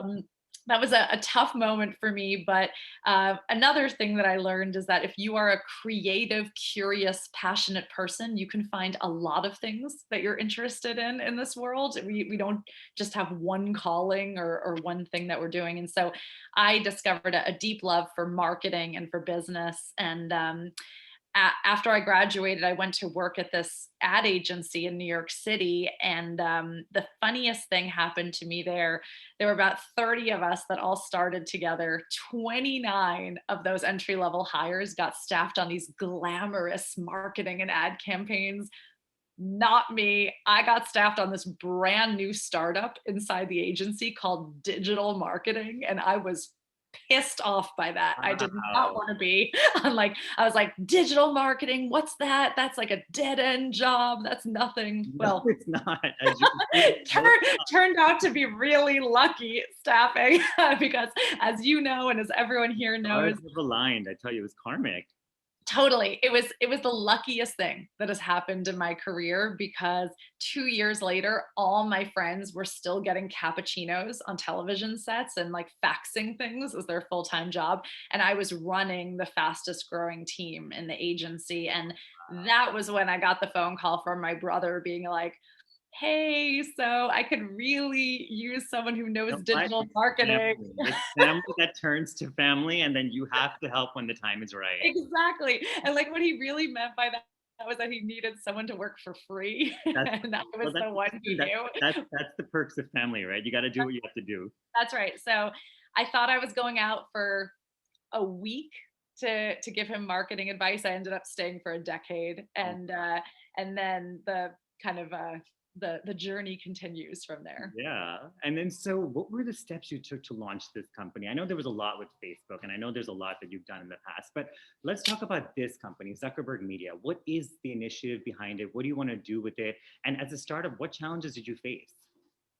Thank you for asking that. And I loved my time in Silicon Valley. It was so exciting. I never thought of myself as an entrepreneur or as a creator, and I just got so lucky to find myself having that experience. But there were a few things that always seemed very complicated about Silicon Valley and the tech world to me. And the first thing that I had a complicated relationship with was that I was the only woman in every room that I was in for a decade. And that Power to you. More power to you. thank you, but that it just didn't seem right to me. Here I had just, we have more women in this country graduating university than men, and then you get to these high-powered jobs that are controlling the stock market and everything, and there's no women in the room. And so that, to me, it didn't sit well with me. And then I also, started to develop even just a complicated relationship with our use of technology. I think, when we set out in the early days of social media and all the other startups at that time, YouTube and Twitter and everything, it was like these young people with these idealistic goals of connecting the world. But sometimes you put a product out into the world and people don't always use it in a way that makes you proud or that you thought of. And So true. I started to have a little bit of a complicated relationship with some of that too. So for me, I decided that the next chapter of my career after Facebook would be about giving an opportunity to entrepreneurs who are overlooked and invisible. Only about 5% of venture capital funding goes to women. Mhm. And when I say that, I mean white women. When you look at women of color, they're getting less than 0.5% of venture capital funding. And so that's not something that any of us should feel proud of or should feel Not good at all, about. And not in today's day and age. no, not at all. How can you build a global company when every executive and every dollar is funding people who look the same? So Cookie cutter formula. yeah, that has really that's my focus with Zuckerberg Media now, is investing in diverse entrepreneurs, advising, mentoring, building educational programs. I wake up every single morning thinking about how I could open the door for more women that, like, I was lucky enough to get in my career. For those of you who tune in, please, please, please follow Randi Zuckerberg on Instagram. She is a plethora of knowledge. She's got so much insight. I love watching your videos. I love subscribing to your channel. I love everything that you do because it comes from the heart. It's all real. And for people that are out there, brands that are struggling to figure out their identity or figure out who they are, or to make a pitch, or to figure out what VC funding is or angel investing is, this is the Instagram channel to follow, because you give it, you tell it like it is. You're very honest. You're very real about it. And that's the beauty of following your Instagram account, because you're there as a people person. That's what we love about it. Thank you. Well, I know, one thing that I learned from being in Silicon Valley is that, once you're in the flow, Yeah. people share information with one another. They get each other in on the good deals. They share but if you're outside of that world, it is so hard. It's so hard. And it's this kind of catch-22, because then, it's hard to get access to information. Then because you don't get access to information, it's harder to build your business. So it's, I want to change the face of what entrepreneurship looks like in this country. And, I think it's so exciting that we're all here today talking about that. I think it's fantastic. I think the timing is right. Timing is key, obviously, as we've seen. And this is the generation that wants to make a change. And we're seeing it in our daily lives. We're seeing it in our mindset. It's all about, changing that whole systemic issue that we've had for so many years, and make sure that everyone gets this equal opportunity. So, absolutely. And I think, like you're Zuckerberg saying, Media. people care about where they're shopping right now. They care about how products are made.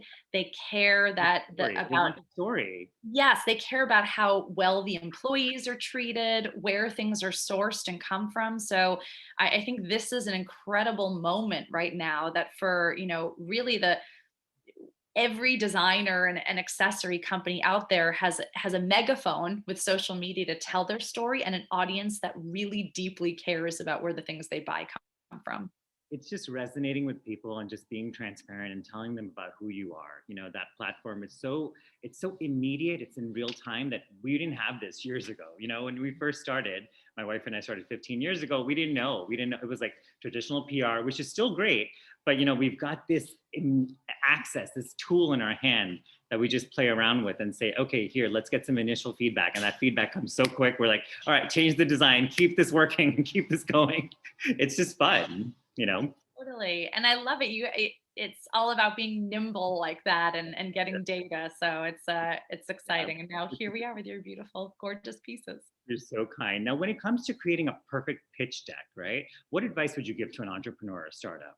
Yes, this is one I love to talk about because I think I've seen thousands of pitch decks over the years. I'm sure you And have. there are a few trends that I tend to see. So first of all, this one I'm going to speak directly to the women on this one.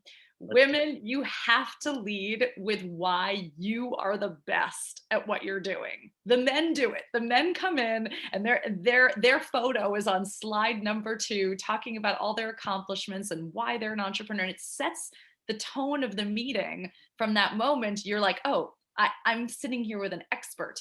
But the women don't do that. They bury their credentials on slide 115 in the appendix.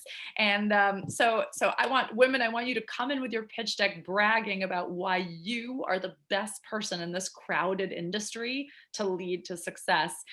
I also think, I see a lot of pitch decks where people talk about their story and their mission and their purpose, and that's wonderful, but you need to equally share data.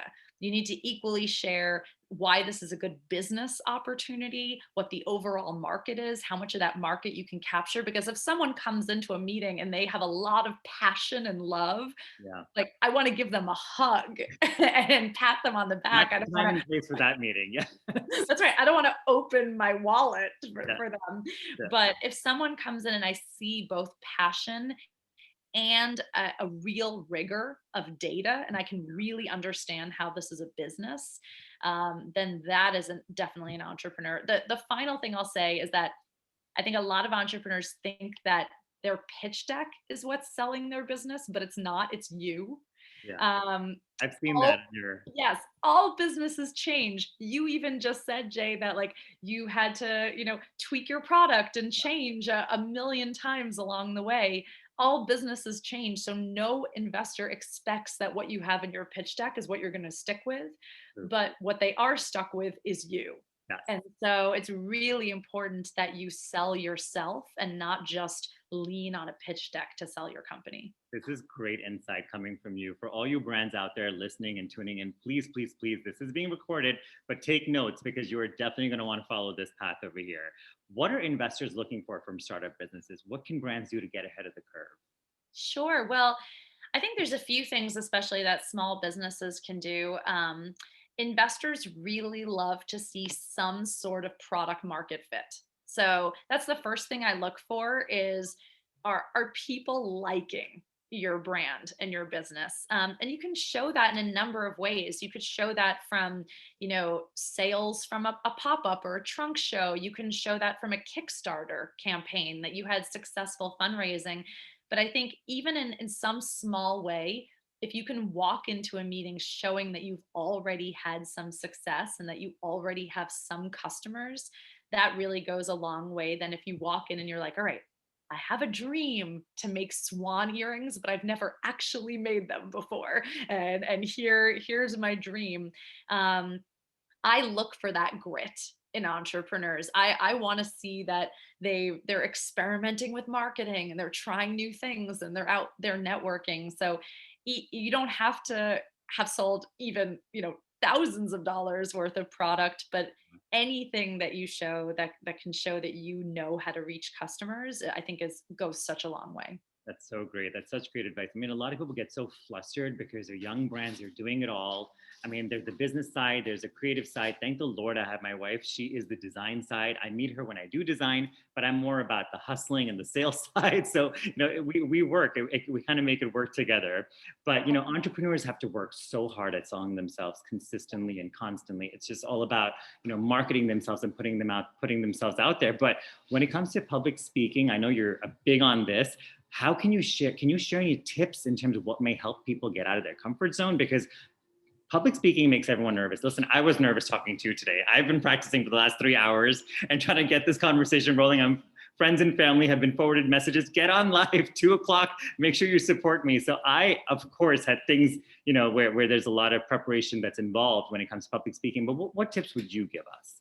Sure. Well, public speaking was always a deathly fear of mine also. And then I realized somewhere along the way that nobody sells your company like you do as the founder. Sure. So just being out there is not something that you can delegate and still be a successful entrepreneur. Unfortunately, you can hate it. You can feel nervous, and that's totally fine. In fact, I like feeling nervous because it means that I care. Like if you don't feel anything when you get on a stage, then you're in the wrong line of business, because you should feel those flutters. It means that you care about what you're doing.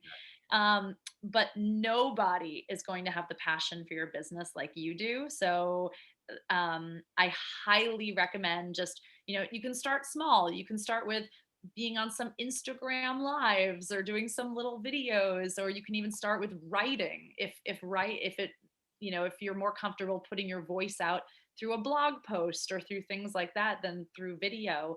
But just get started putting your voice out there.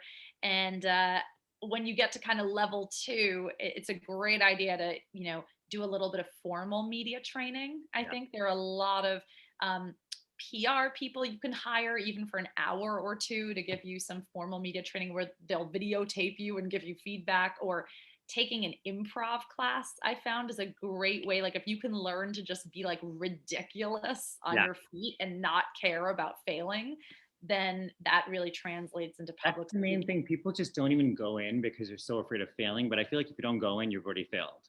Exactly. I mean, and I've seen it all. Like I was in the middle of a keynote once where the fire alarm went off in the middle. Wow. Like I really had the audience, and then talk about like losing an audience. Everyone was like distracted. They had to leave the room. They're on their phone.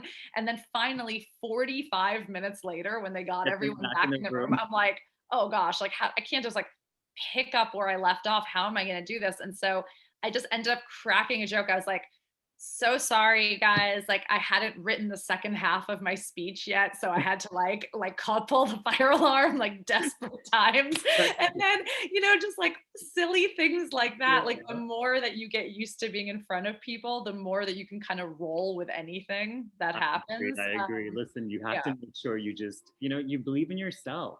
And you practice in front of friends and family, because they'll give you that constructive criticism that you need, and then just take it to the next level, because life's too short. I feel like if you don't do it now, you're never going to do it. Absolutely. And there's so many like little panel discussions that are going on that you can volunteer to be part of. If you don't want to just stand up and give a speech yourself, you can be on a panel with 5 other people. But if you are going to be an entrepreneur, you have to put yourself out there. You used to be able to not do that before the days of social media and everything, but now that's part of the job of being an entrepreneur, is also being a spokesperson. Well, thank you for pushing us to do this, guys, because you guys are responsible for all this anxiety. We're like, we're going to make sure we put ourselves out there no matter what. Totally. But I mean, people want that. Your customers, they want to know who's behind I agree. Their favorite brands. They want to know what inspired you to have this like gorgeous animal collection, and where things are being made, and your history in India. Like people are desperate for that information. And so, it's awesome. Information that we have and we can give with this amazing tool that you guys have come up with. I have to say it's fantastic. It's helping. There's a lot of pros, there's a lot of cons, but it's more about you taking it yourself and building yourself as a brand. And I feel like that's what people have to understand. Now is the time. There's no time like the present. There's a lot of brands out there you're competing against. As you know, there's a lot of investors, there's a lot of investments, but you're going to stand out if you consistently push yourself to do it. And practice makes perfect sense. You know, it's going to only make you even stronger. Absolutely. And I think, don't feel like you have to do it alone. If you're just getting started and you're like, oh my gosh, I have 0 followers on these platforms, I have no audience, I'm just getting started. I mean, first of all, find a few other brands that you love and, offer to do an Instagram live on their account, or try to piggyback off of other people who you love and respect and could collaborate with. That's a great way to start growing your brand. You don't have to just be going it solo. No, and I feel like even when you have 0 followers, it's the best time to practice because no one's judging you. Totally. You're like 100,000 followers, you're like, all right, you watch what you say. Yes. And listen, every day of the week, I would rather have 100 passionate customers than like thousands of just people who don't care. Yes, I agree. You want to make sure that they bond, they're with you, they're on your journey with you, and they want to obviously support. And that's what we need, right? Clients out there that support the craft. Yes. Now, according to you, I've been hearing a lot in terms of all these interviews when it comes to your secret sauce of running a successful business. I need to know this for my audience here. What is the secret sauce? What do you think would make us have successful businesses out there, new entrepreneurs? Unfortunately, I don't know that there's just one. I'm sure there's many. I think there's a lot of, it's really different depending on the industry and depending on the entrepreneur. But I keep going back to that mixture of kind of like passion and data. I see so many entrepreneurs that are like, they have such a vision of where they're going that they don't pay attention to what their customers actually want from them. They're not looking at the data. They're like, I know what I want my business to look like and what I want my accessories to look like. And they don't even stop for 1 second to hear that their customers want something else. Or they don't stop for a second to see like, oh wait, like my earrings aren't selling well, but like, wait, I have like a secret brooch business that I didn't know. Like, so like you have to have that focus. I don't want to, as an entrepreneur, you can't be so distracted by a million things that you forget where you're going. True. But you have to have that perfect mixture of like knowing where you're heading, but also taking the time to listen and change your business and react to what's going on in the world around you. Because if you don't have that mixture, that's the secret sauce, that mixture. That's so true and so well said. I feel like a lot of people don't even look at the analytics, which is why we have all this data on all these platforms to see where people are coming from, who is your audience, what is the target, it's breaking it up for us. What used to take us decades to find out years ago, you can find out in a week. And it's like a snap of a button where it's like, where is this person coming from? Who's driving my business? Which is the audience that I'm targeting after? Who's interested? This is all data that is so important that people just don't even click. I have a question back for you. Like, do you have a product in your catalog that you like that surprised you with how it sold, or like surprised you? And I have to say, I have had many products where we're like, this is not going to work. This is awful. And honestly, that's our top sellers in the company. They're our top sellers. So Deepa and I are like, if we don't wear it ourselves and we don't like it, it's going to sell. So that's it. But it's great because that means like you're paying attention to the data. I think a lot of founders just use themselves as the case study, and they say like, I have to like every piece and this, and they don't stop to think like, wait, maybe I have a customer who is a suburban mom who like even though she loves them, isn't going to wear swan earrings, or maybe like I have a corporate customer or this or that. And so I think you have to be, you really have to think about the details and the data. And for us, with our active SKUs that we have, we're all about entertaining and obviously focusing on the customers, what the customer needs. So, when we break up our business, it comes into Deepa being more on the design elements of, London, and I'm very US. I'm like a New Yorker, Jersey boy originally. I have to sell, I have to hustle, I have to make sure my clients want to buy this. And how do I keep it going? Because, 15 years into business, I still feel like we're still entrepreneurs, we're still hustling. You can never know. The data changes daily. Life changes daily, circumstances change daily. So we just have to make sure you open our eyes, open your ears and focus and listen. It's all about listening. Yeah, absolutely. So I think you've done a great job in your business with That's so sweet of you. listening Thank you. instead of reacting. But you've also said in the past, the deeper you dive in your niche, the more successful your personal brand will be. Can you Yes. elaborate on this further? Because I love that line. I have to say, I sleep with my business. I'm waking up next to rhinestones, Swarovski crystals off my bed. Literally, we've been sewing each night. We both love to do what we do. It's a passion project. I mean, I would love to wake up in a bed of rhinestones and Swarovski crystals. That sounds like my We're trying to dream. bring the world. We love that. But yeah, so I think, it used to be that in order to succeed in business, you kind of had to like shelve the things that were unique about you and blend in and fit into kind of like that corporate model. Exactly. Today, I think that's totally reversed. I think the more unique you are, the more of a niche and a specific expertise you have, the more successful that you'll be. So that's a really exciting world because it's the first time in business that I think what makes you different makes you special and makes you a better leader. I know for me, I shelved for so many years my love of singing and theater and art because I felt like I had to fit in Silicon Valley and people would see that as distracting. Oh, come back to our side of the world, please. Yes, exactly. No, I'm back there. And We need now, this burst of energy on our side. yes. And now I've realized that creative spirit makes you a better leader and a better entrepreneur. And so tapping into that artistic side is really a competitive advantage, not a distraction. So I think, I would encourage if anyone out there, if you have like a specific expertise in buttons or crystals or rhinestones, or like you have like something that's so niche and unique about you, like that's what you should be leaning on full throttle on YouTube, on social media, in your writing, because that's what's going to make you stand out. That is so great. I know there was a video that was founded years ago where you were singing, or how did you get into this whole Broadway mode?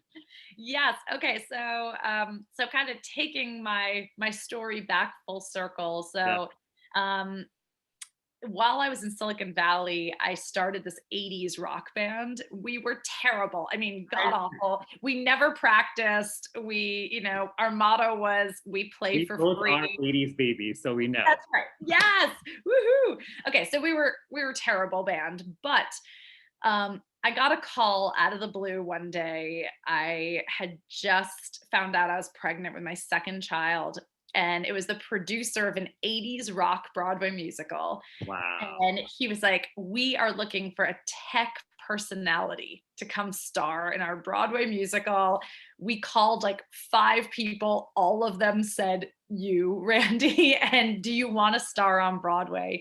I thought someone was playing a joke on me because I had given up on those dreams when I was a teenager. You never know. You never know. And the dreams came back and found me again. And so after a decade in Silicon Valley, I moved back to New York and starred on Broadway after all.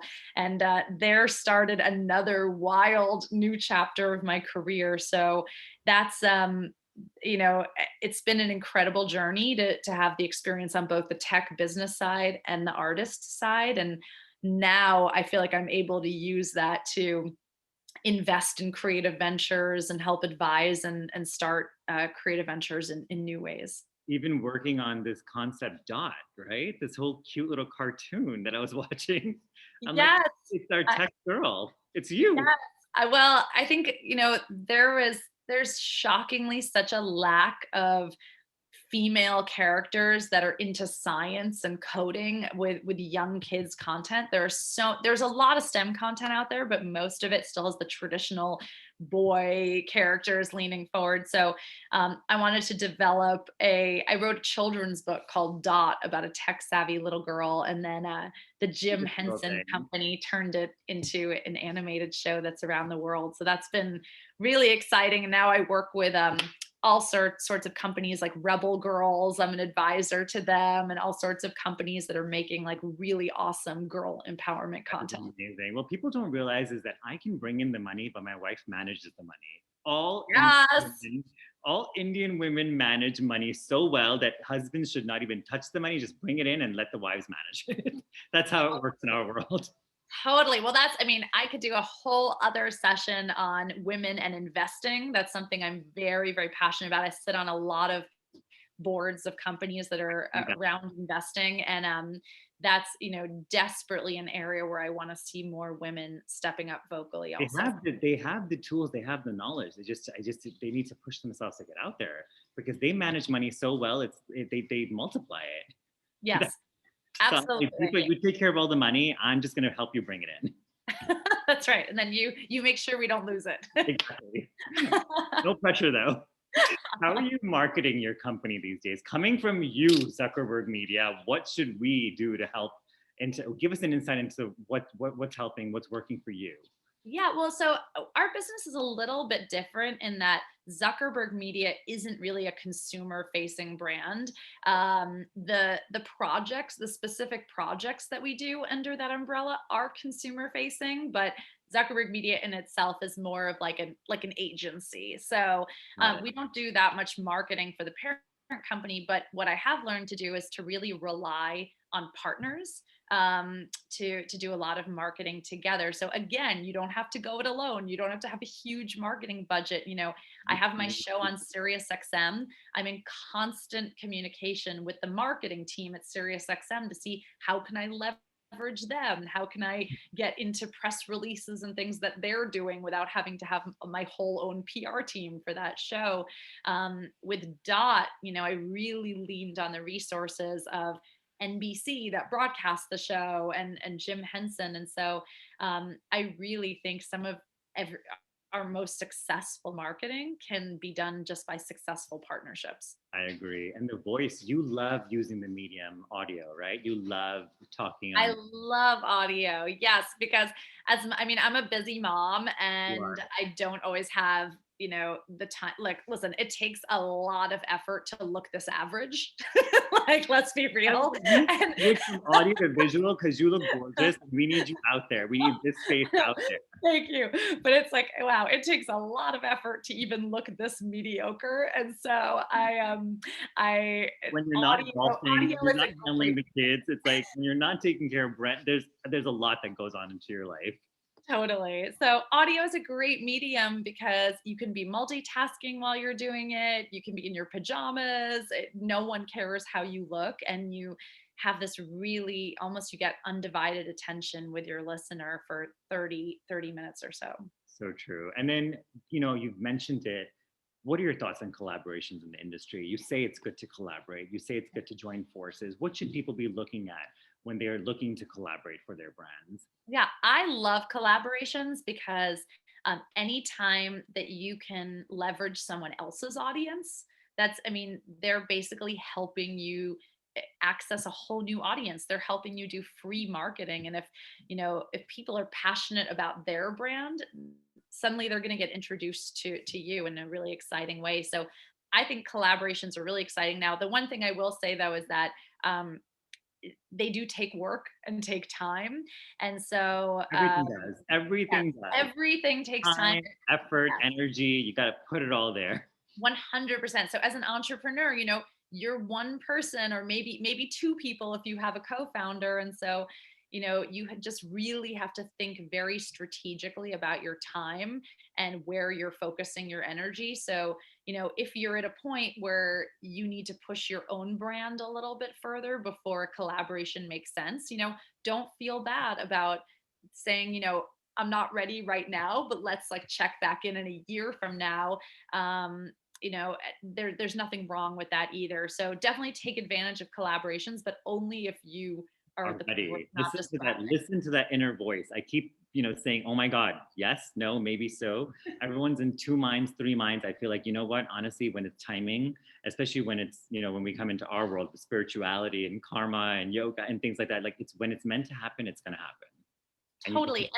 And I have advised businesses that got, had deals brought to them that seemed really attractive. But then when we really dug into it, we realized that those deals might actually cripple their business or, I've worked with companies that have gotten great offers from big box retail to bring their accessories and things into there.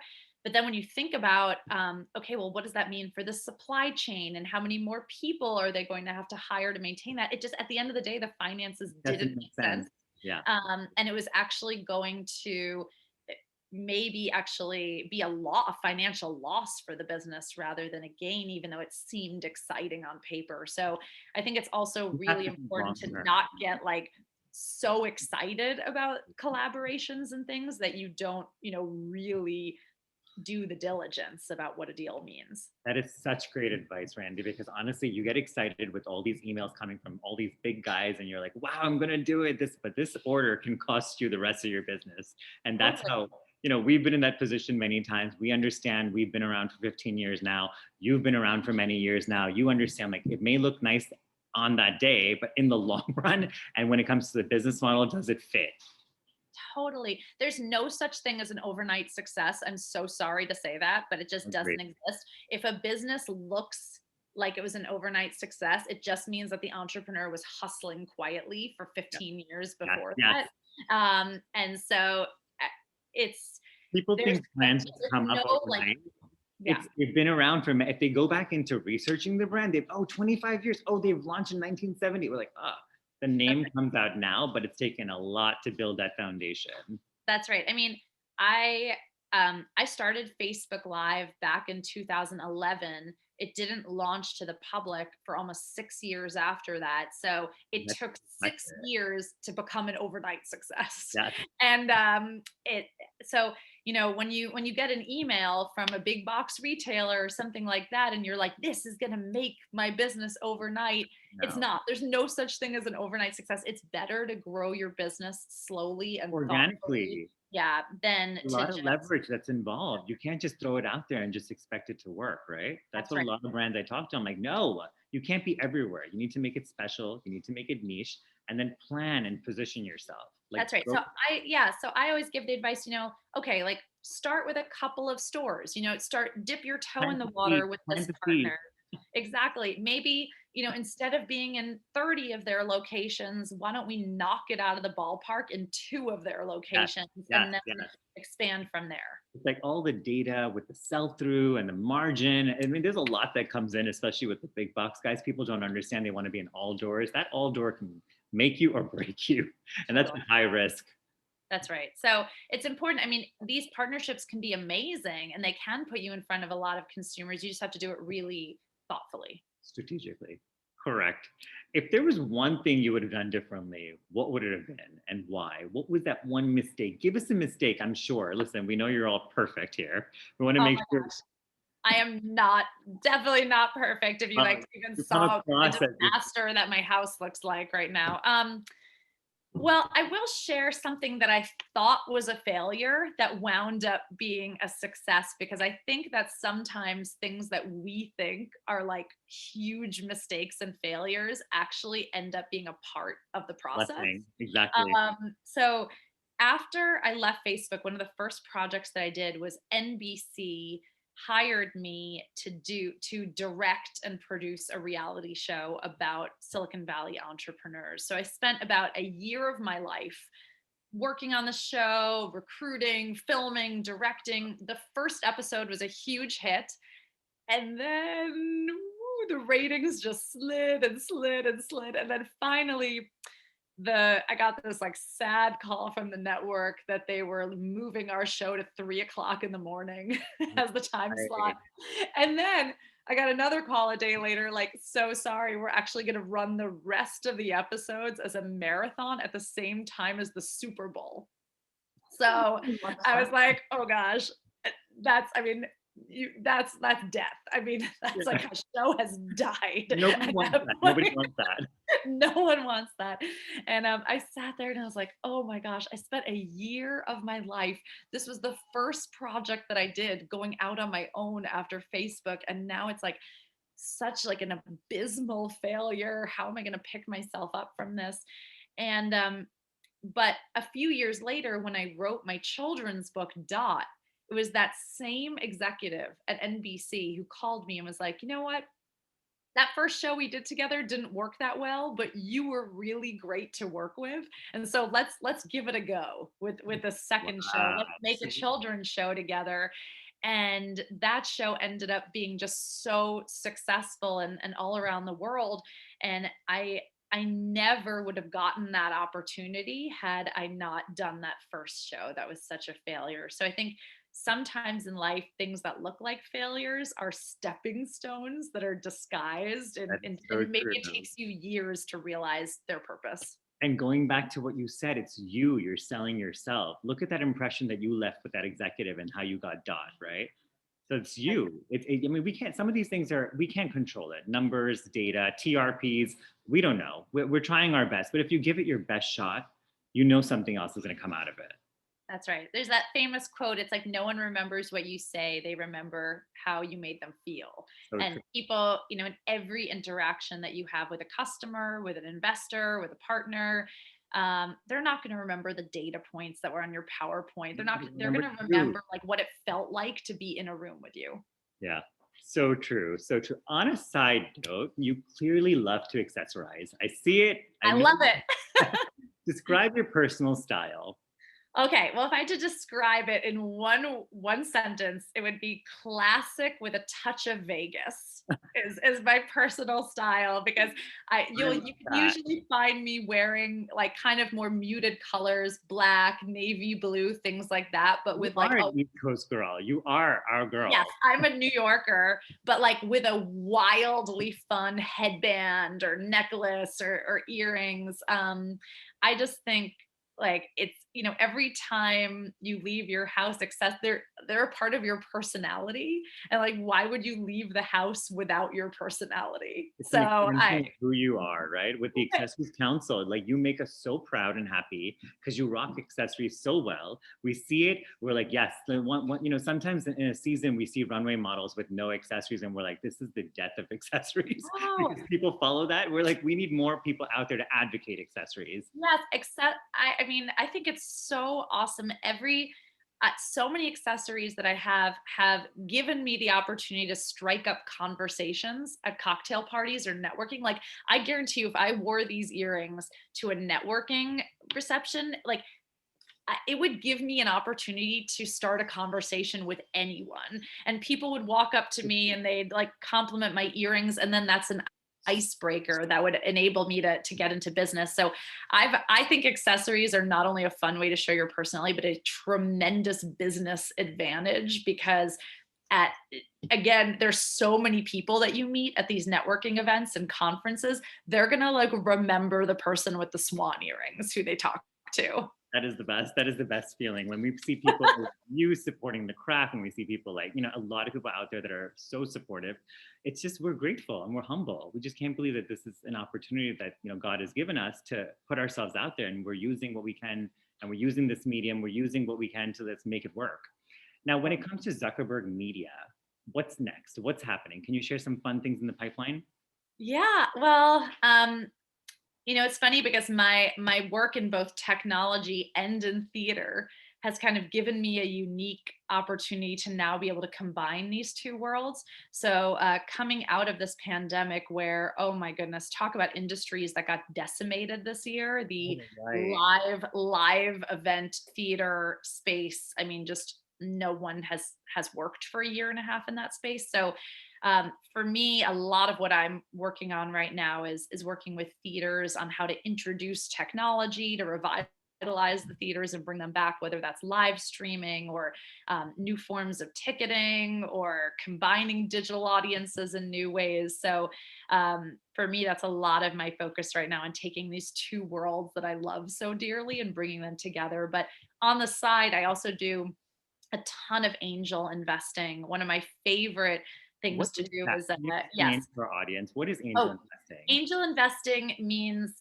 I tend to kind of write the first check to a business that isn't ready for a major round of fundraising yet, but needs like that first little check. to get off the ground.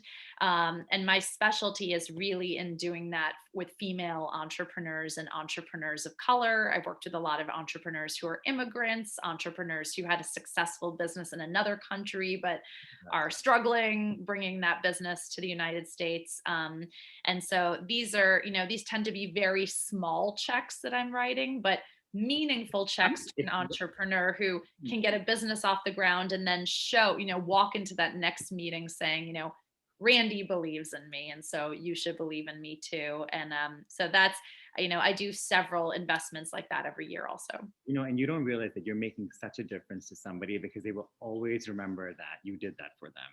When we first started, I got this big order from BCBG. My wife and I were like, how do we make this order? We got a $10,000 zero APR loan from one of our credit cards. And that was like a godsend where we could pay for the production and get the production rolling. These investments that you guys do, and you touch people's hearts, you give back to communities, you're doing what you can to obviously help uplift humanity and help with these businesses.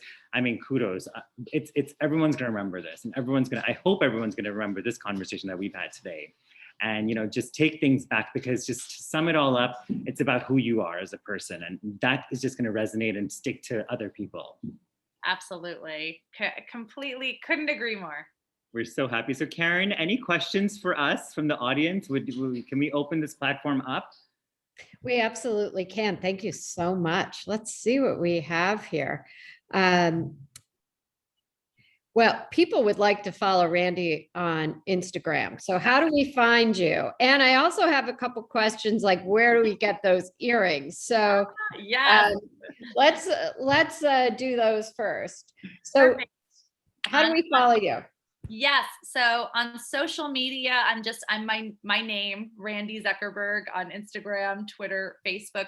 I also would really encourage anyone who's listening to follow my YouTube channel, because a lot of the questions that Jay has been asking about with pitch decks and things, I have like short 2 to 3 minute videos. I guarantee nothing is a long watch. I don't make a video that's more than 3 minutes long. And the videos are very entertaining. I've seen them all. It's very theatrical. It's fun. She's got this gorgeous smile. She just never stops. My mom was like, she never stops smiling. I'm like, she smiles a lot. We love that.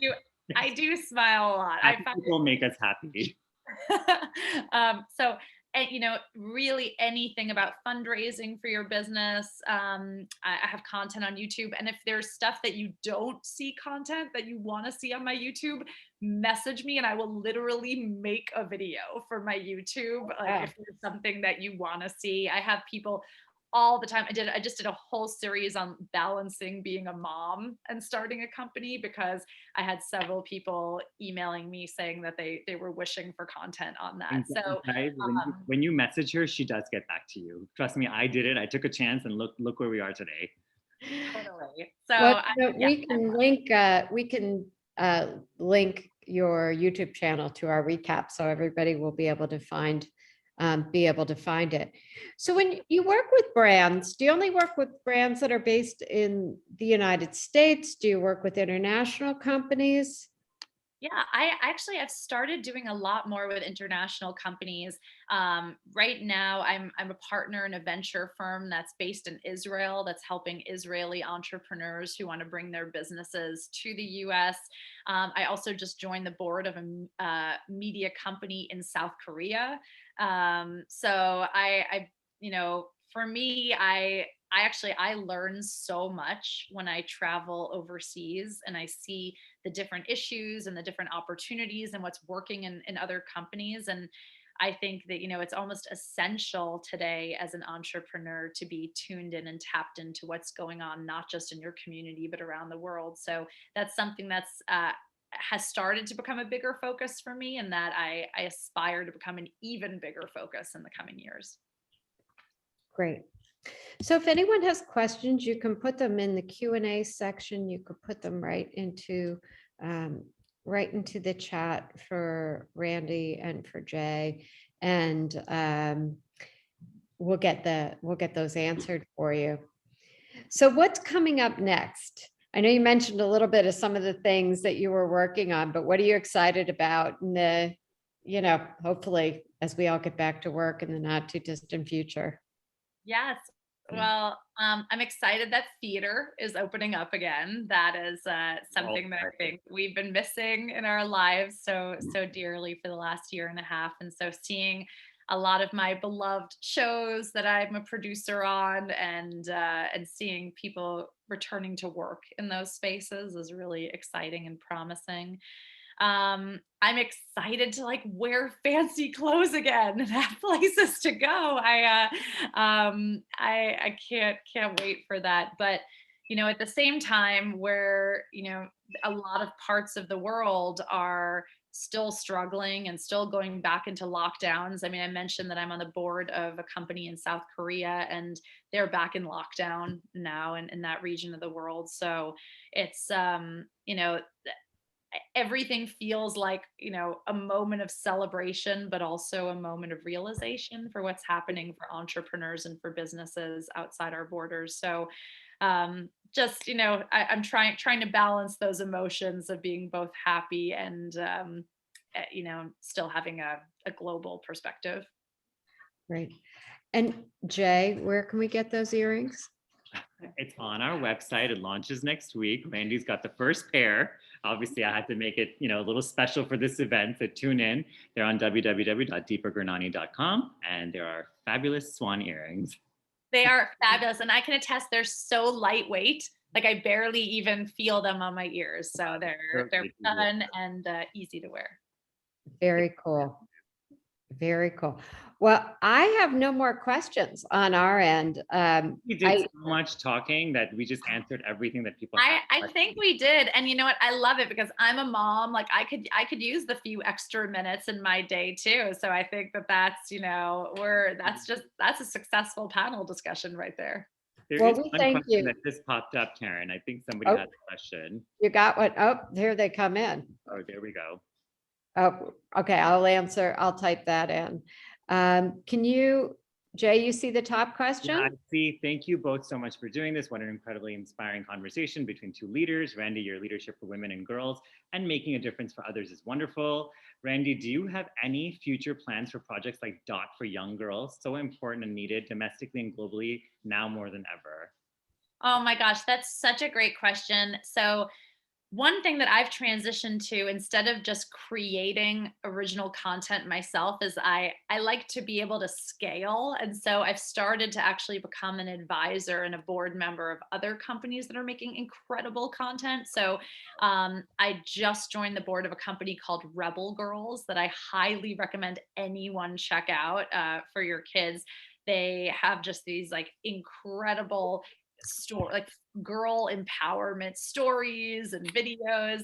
I work with a company called Go Noodle that uses animation and cartoons to get kids into exercise and fitness and meditation and things like that, but like in really fun cartoon format. So instead of creating my own original content, I've been working with companies that have resources and employees and can really scale things. But definitely don't worry. There's every company I'm involved with, I leave a thumbprint of, girls in STEM and girl empowerment is on, everything that I do. When do you sleep?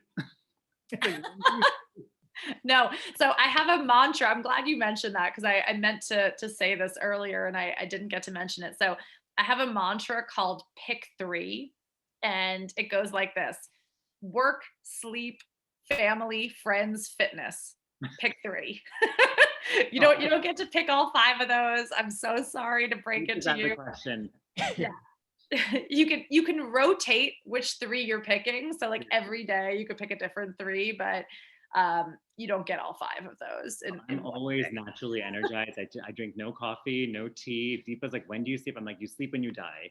I want to do it all. I want to appreciate every moment that I have. And that's what it's going to be like in my life. So Karen can attest, I've got this burst of energy, but I don't drink coffee and I don't drink tea. It is true. And anytime I email Jay, any time of the day, wherever we are in the world, he's right there. So you have a joie de vivre that's, absolutely. Karen, I'm loving this art that's behind you. Is there like a fun story behind it? Well, thank you. It is a sculpture. It's by an artist. His name is David Krakoff.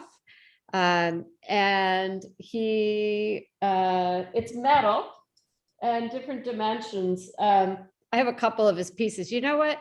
I need happy things around me. Yes, It that's inspires a very me. happy piece. I like it.